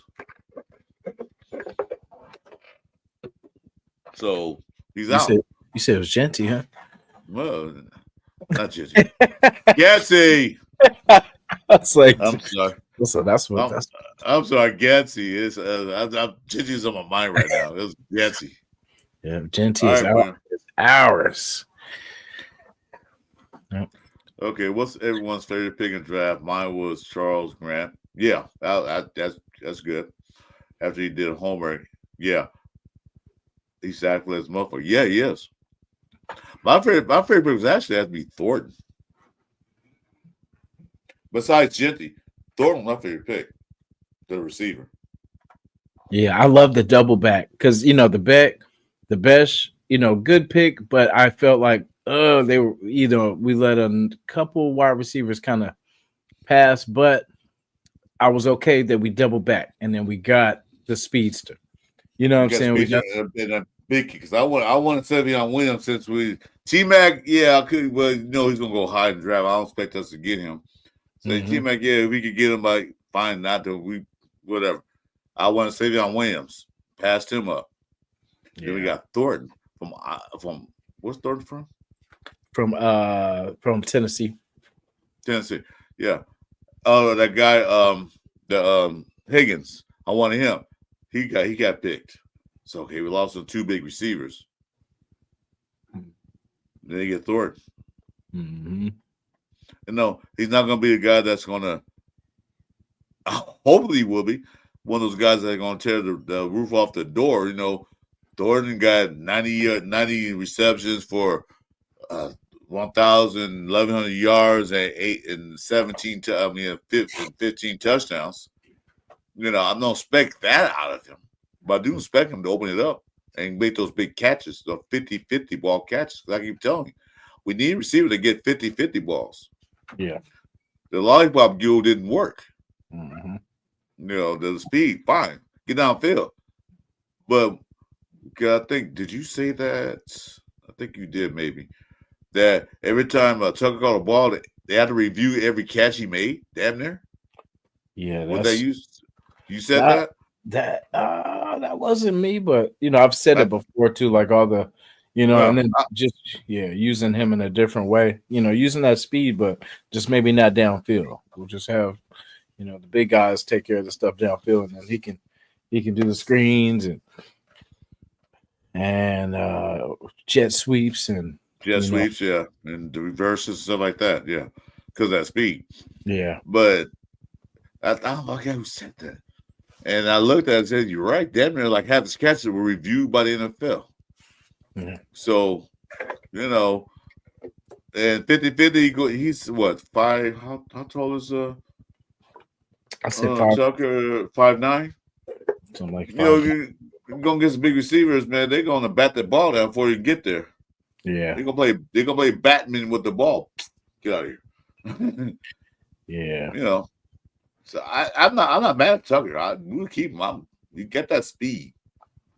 Mm-hmm. But now we got another guy is got speed too, and he's big. He can catch those 50-50 ball. She just really sit back. Ooh. He's matched up against one of those 5'10" cornerbacks. Throw it up in the air. And boy he can jump 30 inches off the ground. So he can throw up in the air like he can go up there and get it. He got big hands too. Mm-hmm. 50-50. Yeah, single coverage. Mm-hmm. Look, if you're down the field, you got Brock Bowers on one side, then you got this 11 personnel. You got Brock Bowers on one side of the field, and Bowers can go in motion. You got him on one side. You got Jacoby Myers or Beck, either one of those two. You got Genty in the backfield. What's Safety's going to do? They can't blanket Bowers because safety got to be honest, like I said before. And they can't come to the line of scrimmage because you got another guy that can beat you in a deep cut and deep cover route. Mm-hmm. You got Jacoby Myers or Beck working in the middle, busting that. If they play zone, they busting that up. So Chick-fil-A part right now is having that mystery meat, or we talked about it last night. Orgasm is a myth. Chick-fil-A's having an orgasm right now. What he can possibly do with his lineup. You notice that's who we haven't seen. We seen Spytech. We seen Pete and them. But you know who's in the lab right now cooking it up? Oh, he's been in probably 24 hours a day, whipping. And also Graham. Mm-hmm. You see what we got now? We got some pieces now because Graham do like that press coverage. So does Pete Carroll. And he got Chin. They got someone that they could throw and get blitz. They can really blitz and get after it. Oh, he's like, we scheming up some stuff. Well, they got Chin. They got Chin and Apollo in the safety role. Mm-hmm. They can switch up because they both hit tackle. They can bring both line of scrimmage and give it like there's no deep safety. Then Chin or Pogba can back up. I think Chin better cover safety than Apollo is. Apollo's more like that Mike linebacker, if you want to call him. Mm-hmm. If it's a run, he's gonna get in there. He can blitz. He's gonna hit your ass. If you go down the middle, he's gonna make sure like you not come here again. Do not come in this area again, because if you do, it's gonna hurt. Yeah. So he's salivating. He's salivating. Mm-hmm.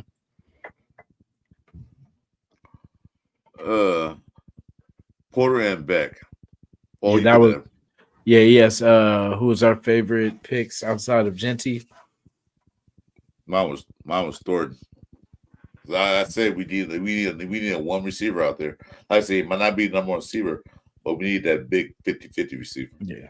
We got just someone else dependable that will draw the defense's eye too. You know what I mean? Like, because if it's somebody that they don't respect, like they're gonna be like, I ain't worried about, he ain't gonna do much.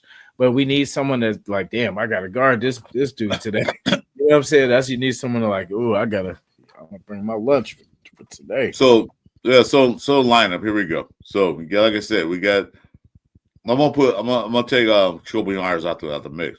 So you got Beck, break them zones up. You got him on one side.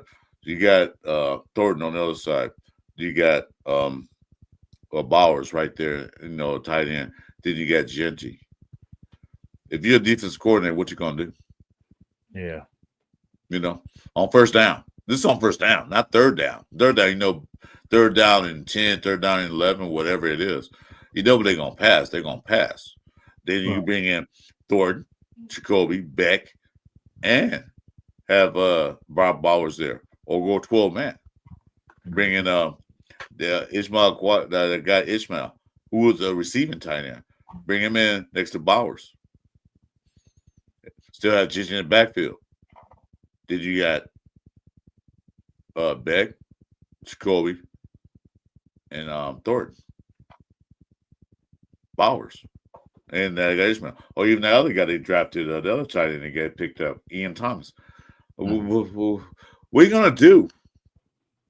They might run because you know what, Genty is always a half a step from breaking that shit, a half a step from breaking it, and he breaks tackles. So now you got defense guessing. Should we blitz? Yeah, you're going to leave somebody one-on-one coverage, somebody's going to be open. And Gino not only can throw the ball, also can use his legs too.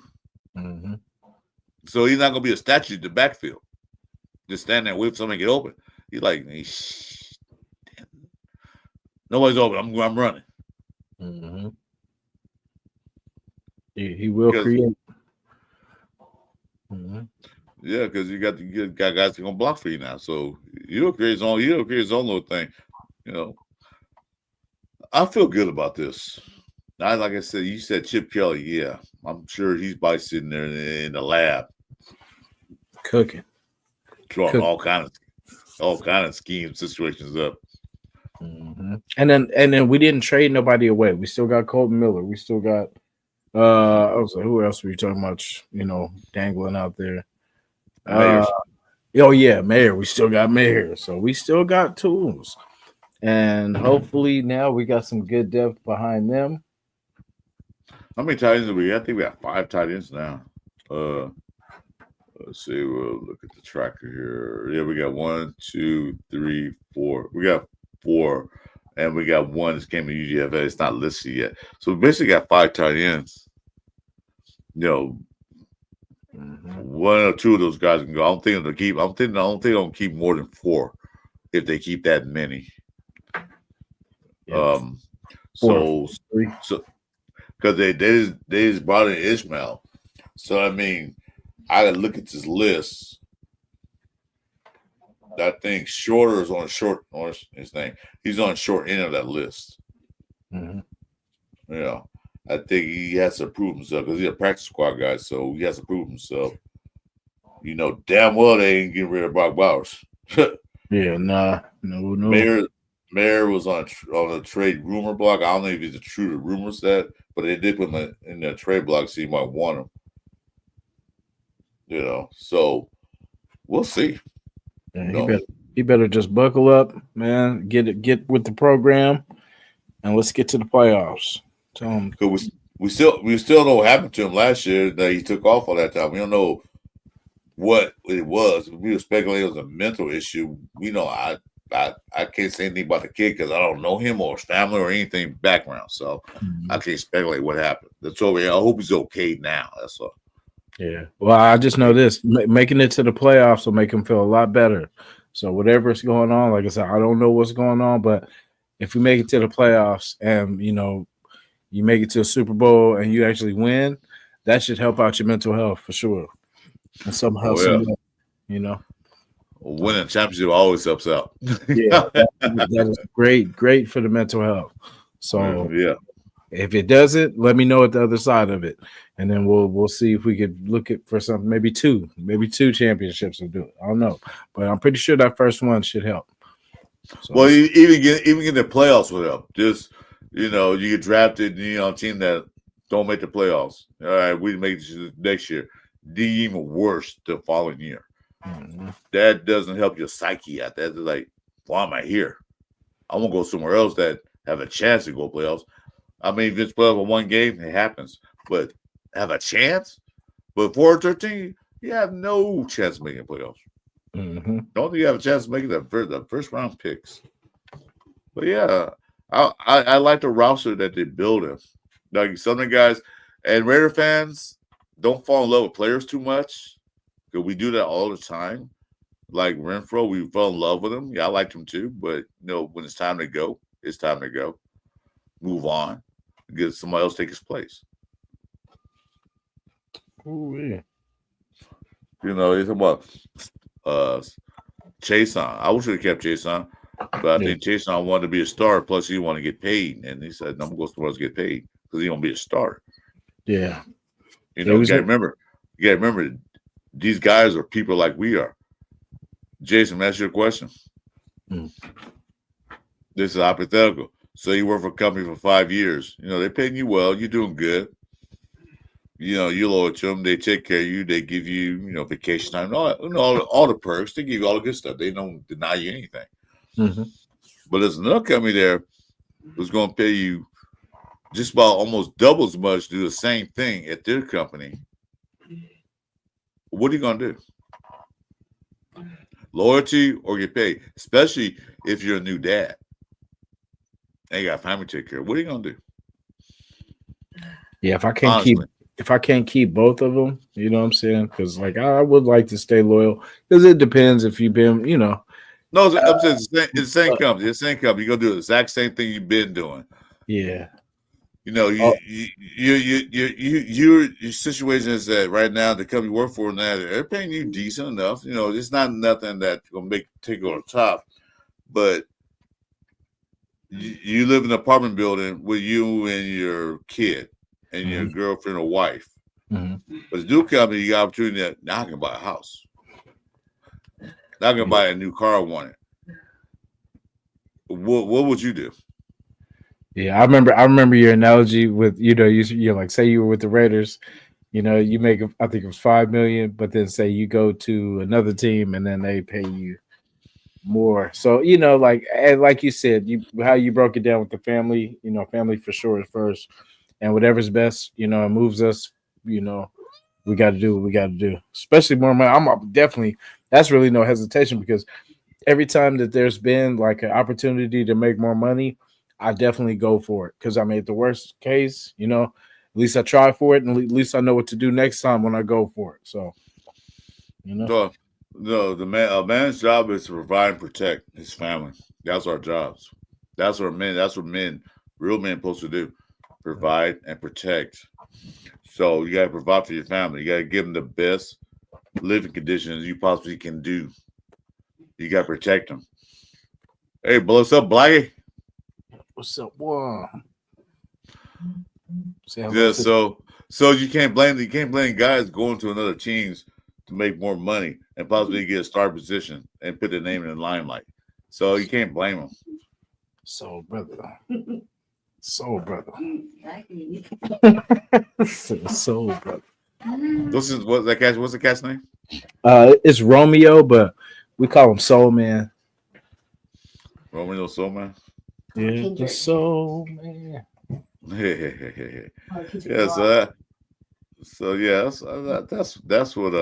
that's what I think. You can't blame guys for leaving.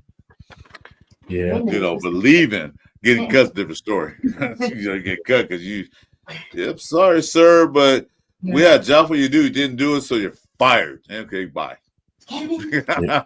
Yeah. I'm happy. I'm happy with what we got.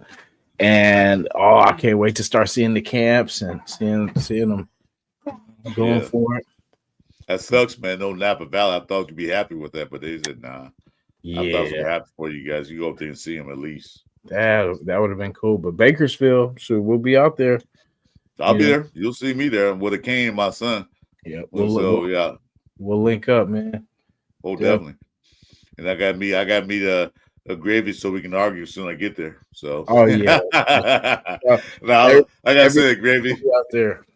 Like I said, gravy, you watch the show and see me do. I've been watching you for years, so we had everybody have an opinion, so we're gonna link up. We're gonna look at everybody because this is my first year going. I wanted to go last year, but my condition I wasn't conditioned to go. This is my first year there, so I want to see what it's like.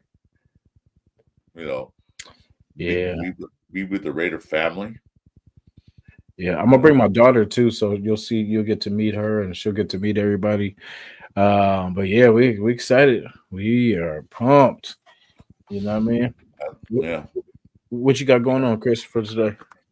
I think tonight's show, I'm gonna do a show with on Captain Jack's channel with Jeff. Gonna be me and Jeff gonna be there. So that's at 6 p.m. Pacific time. Okay. Um, then the rest of the week, I'm not gonna really have anything planned for the rest of the week.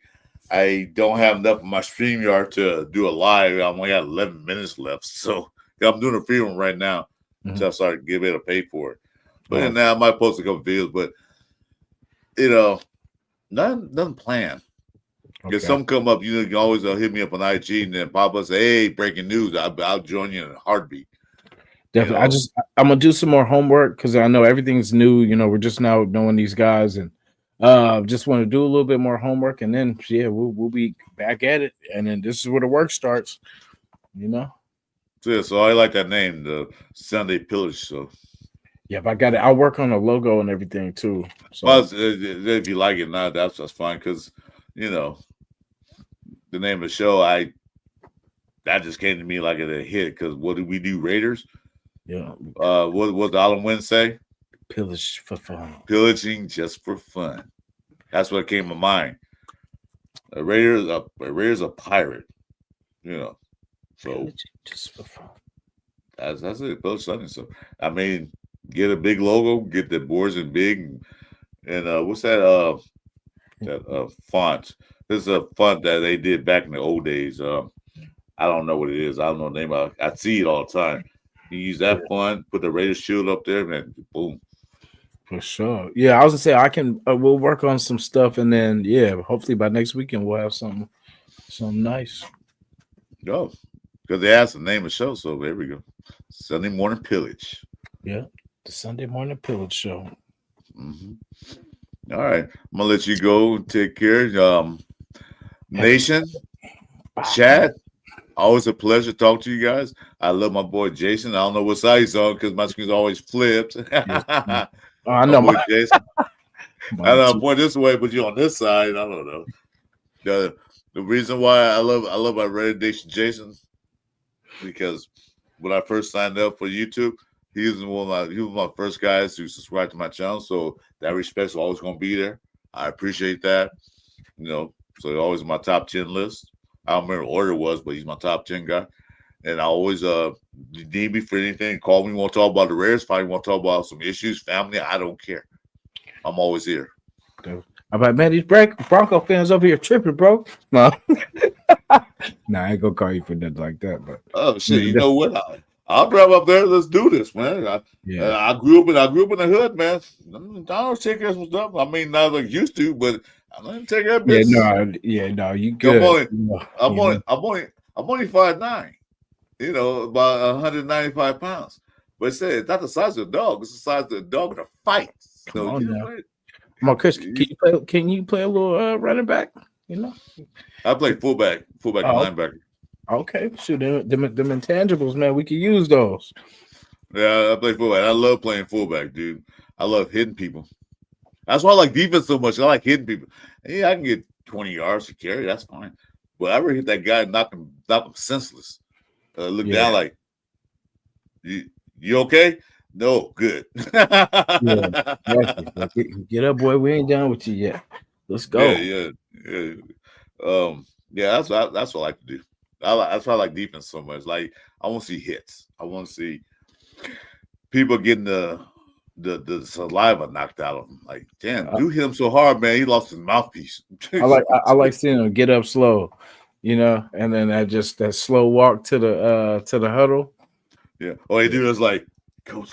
Yeah. This guy right here hits too. Well, that's why I love JPJ. The referees had to go to the side and say he's playing too rough. What the hell? This is football. We ain't playing too rough. It says a penalty. All right, then get up out of here. Yeah. What's that movie? Denzel Washington.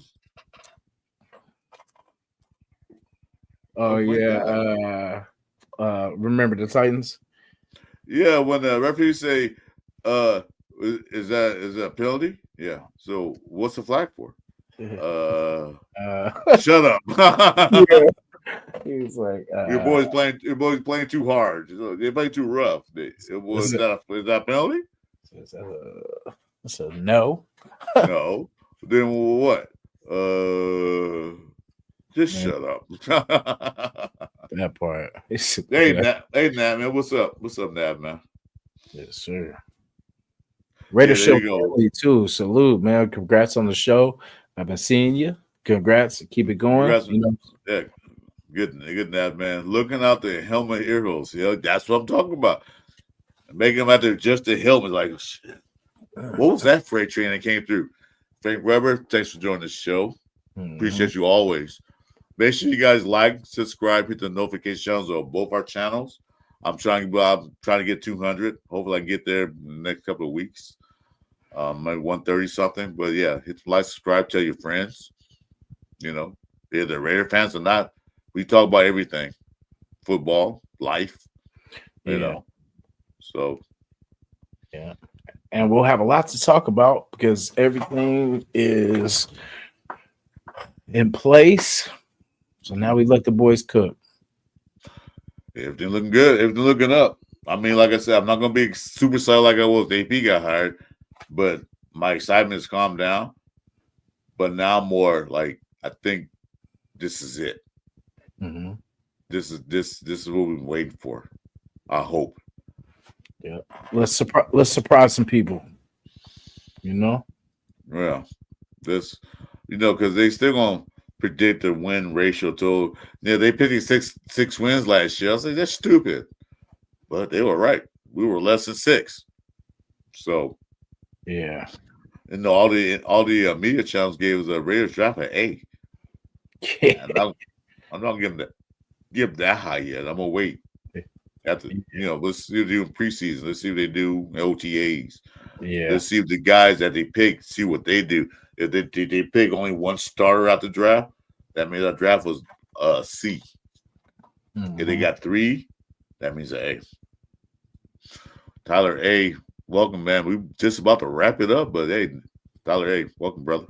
Yeah, we appreciate you coming, man. But you can always watch what we put down, and also definitely, guys, not enough people checked out that interview with David Dunn. I definitely, because for me, it was just his experience, like I said, in that time, and just what the mentality was then when the Raiders were at their best. You know what I'm saying? Like, yes, of course, they had years before that, of course, better years, but the last time that we were actually very consistently good. And just the competition that was in that building, like great interview, man. Appreciate Chris for that. For joining me with that one. And that was awesome. That's an awesome show. You guys check it out. It was awesome. And not too often we get to talk to former Raiders. Period. But to hear his experience was great. Yeah.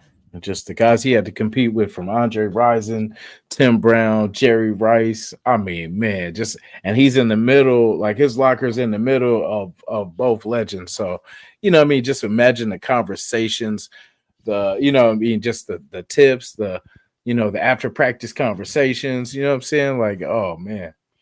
How often do you get to play with 2 Hall of Famers? Because I looked at the list of Hall of Famers. You know how many Hall of Famers on the Raiders history that we had? We had 11 Hall of Famers on the Raiders. The top was Green Bay and Pittsburgh. But I looked at it and said, okay, well, who the Chiefs had? They had I think 7 or 8. San Diego Chargers had 3. The Broncos had 7.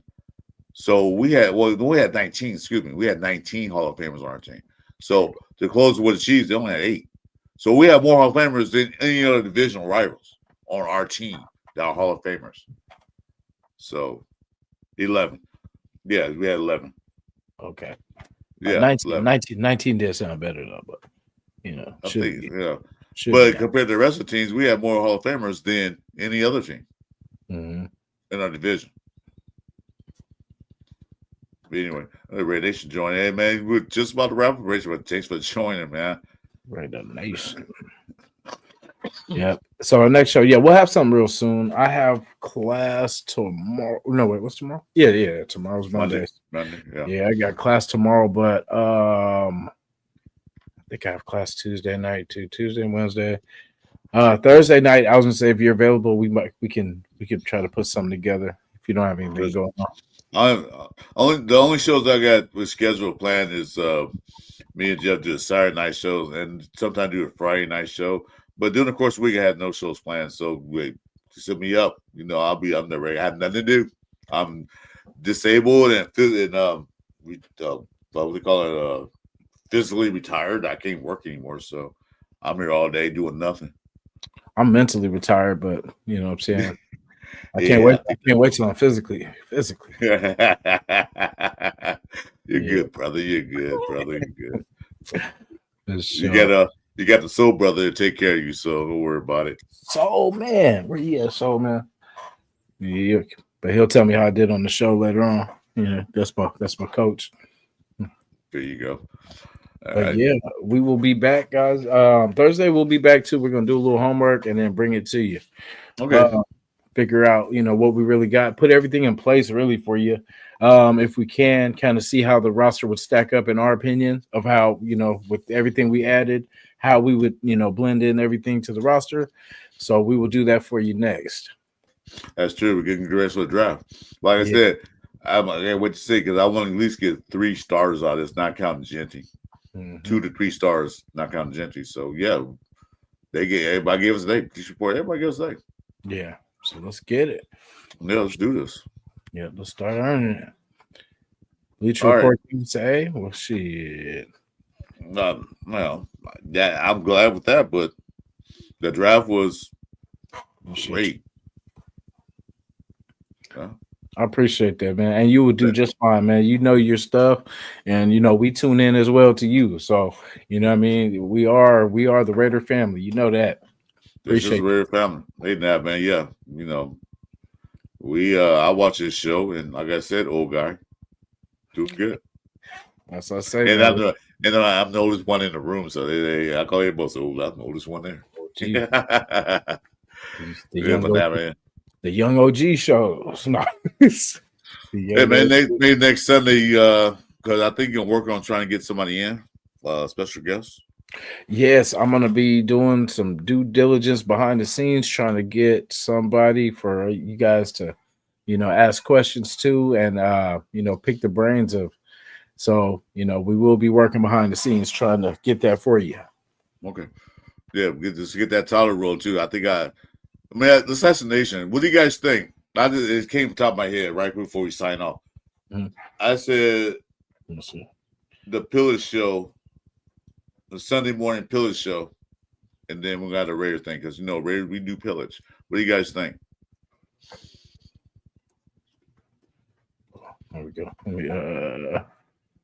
Yeah, shouts out to Bucks. Yeah, UDFA. Yeah, I don't know about him. Yeah. What do you guys think? Nah, man, love it. And then for sure, we call it the pill. You feel me? The morning pill. Yeah, we can't call it Black Sunday because I think that's already been used already. Black Sunday. Hey, the morning pill. You know what I mean? Sunday morning pillage. The pillage show because pillage we pillage just for fun.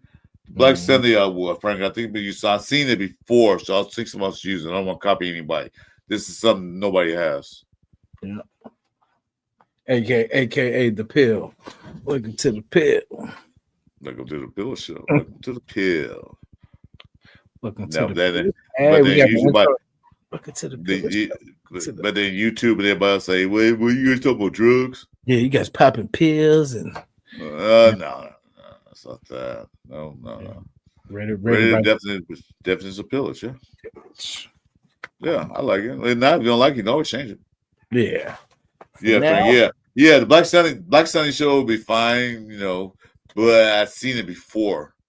I don't know if it's still up or not. I look, but yeah, it's too common. It's too common. It was something different that nobody heard of before. People say Sunday morning village. What is that? Let's take a look at that. Hey, what the hell?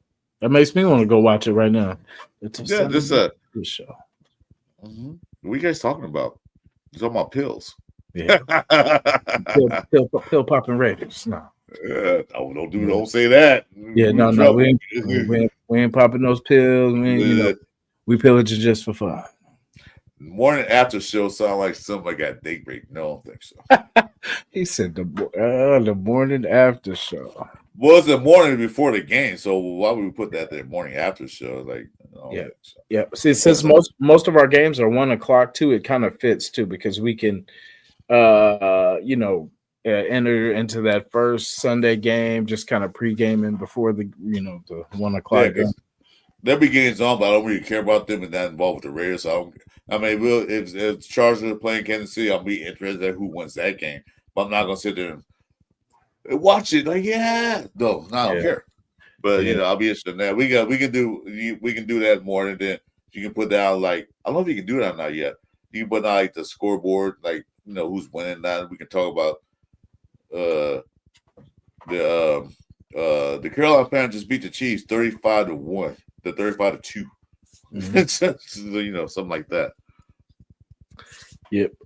I might because there was a Raider Nation.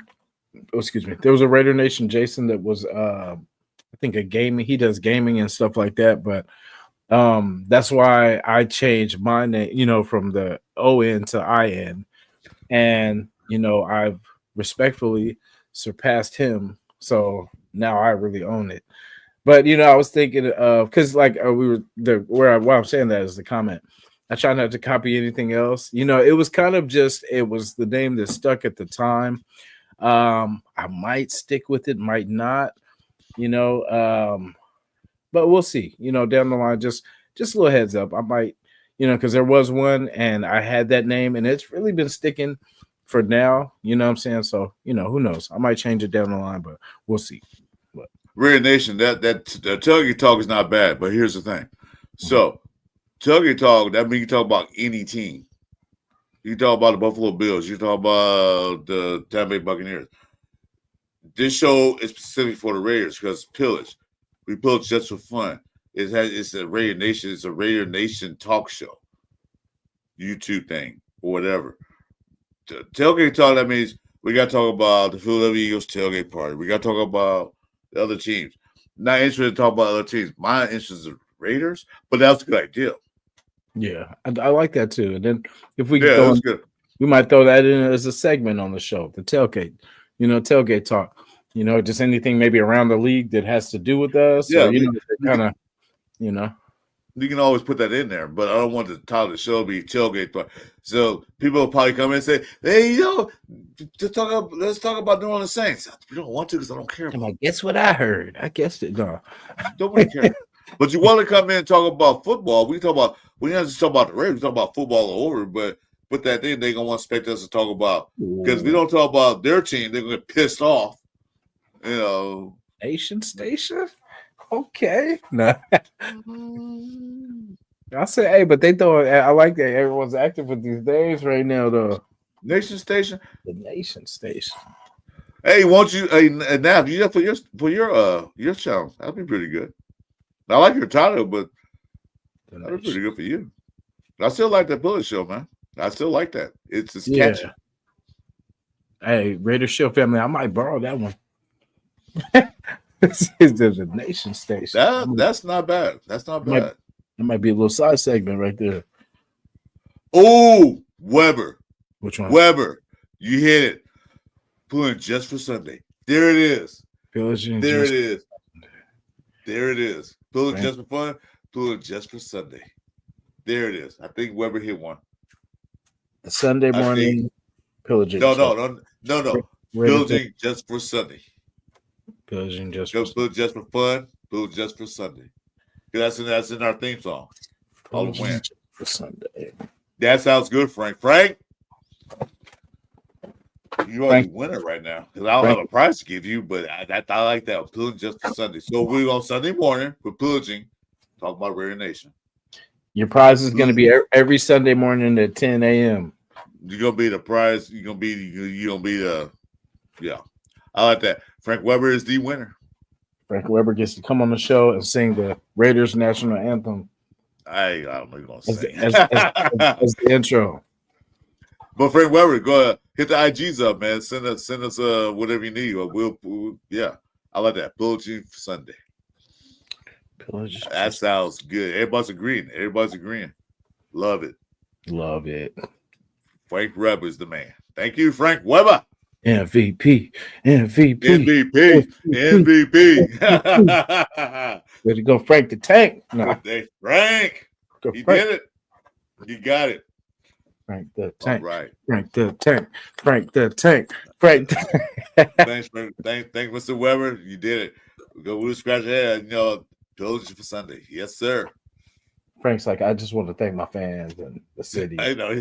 He's going to say, well, I'm just here because I don't want to get fined. Yeah. I'm just here so I don't get Are you 51? Hey, there we go. We can go to the same area, bro. Yeah. Oh, okay. You better follow the phone? Okay. Yeah, I'm the same way. Like,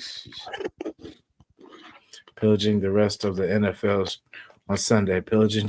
Hey, my boy got bars. Raiders still got bars. There you go. That's what I'm talking about. So, we got the name of our show. Thanks to Mr. Weber. Yeah. Raiders Shield family. Appreciate you. Another old man fan of the Raiders. We know the Raiders.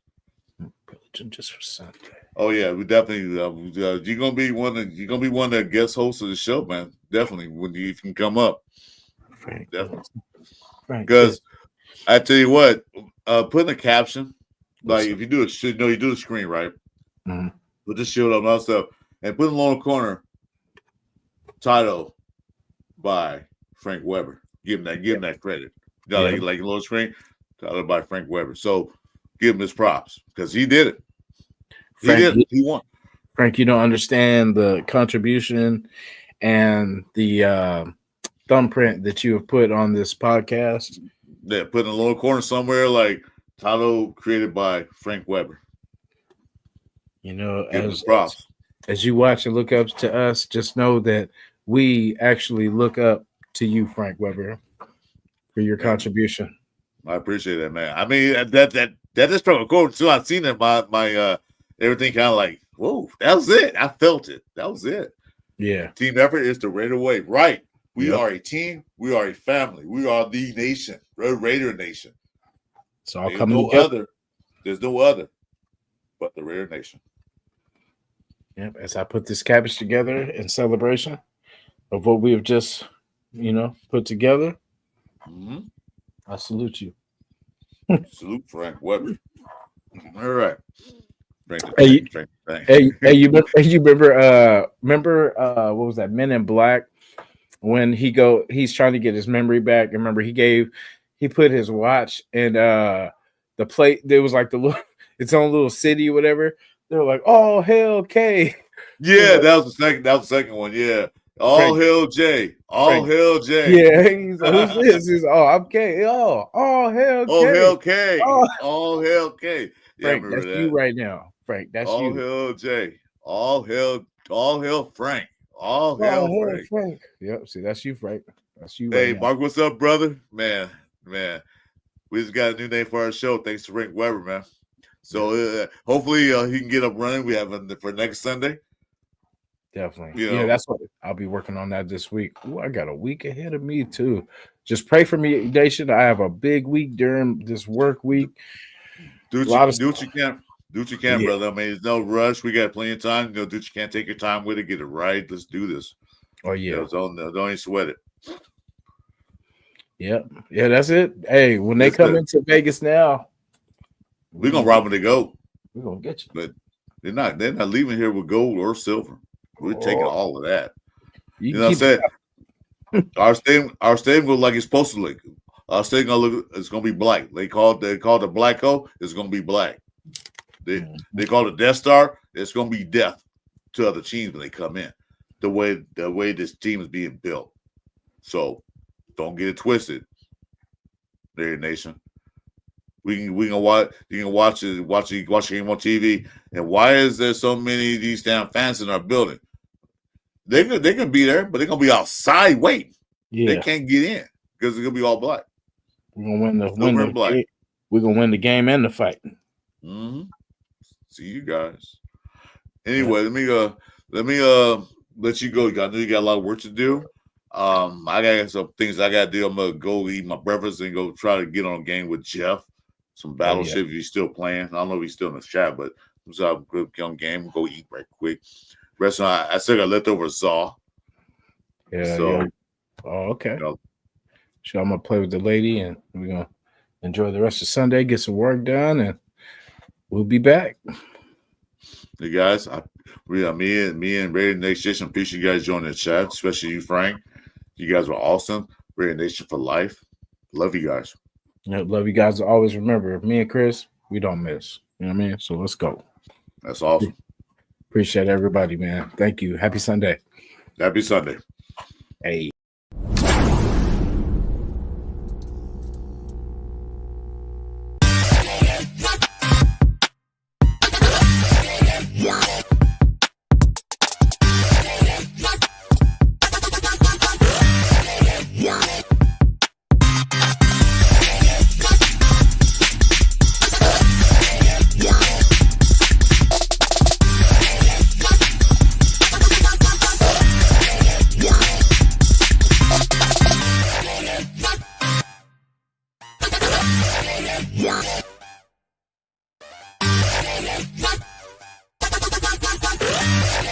Yeah.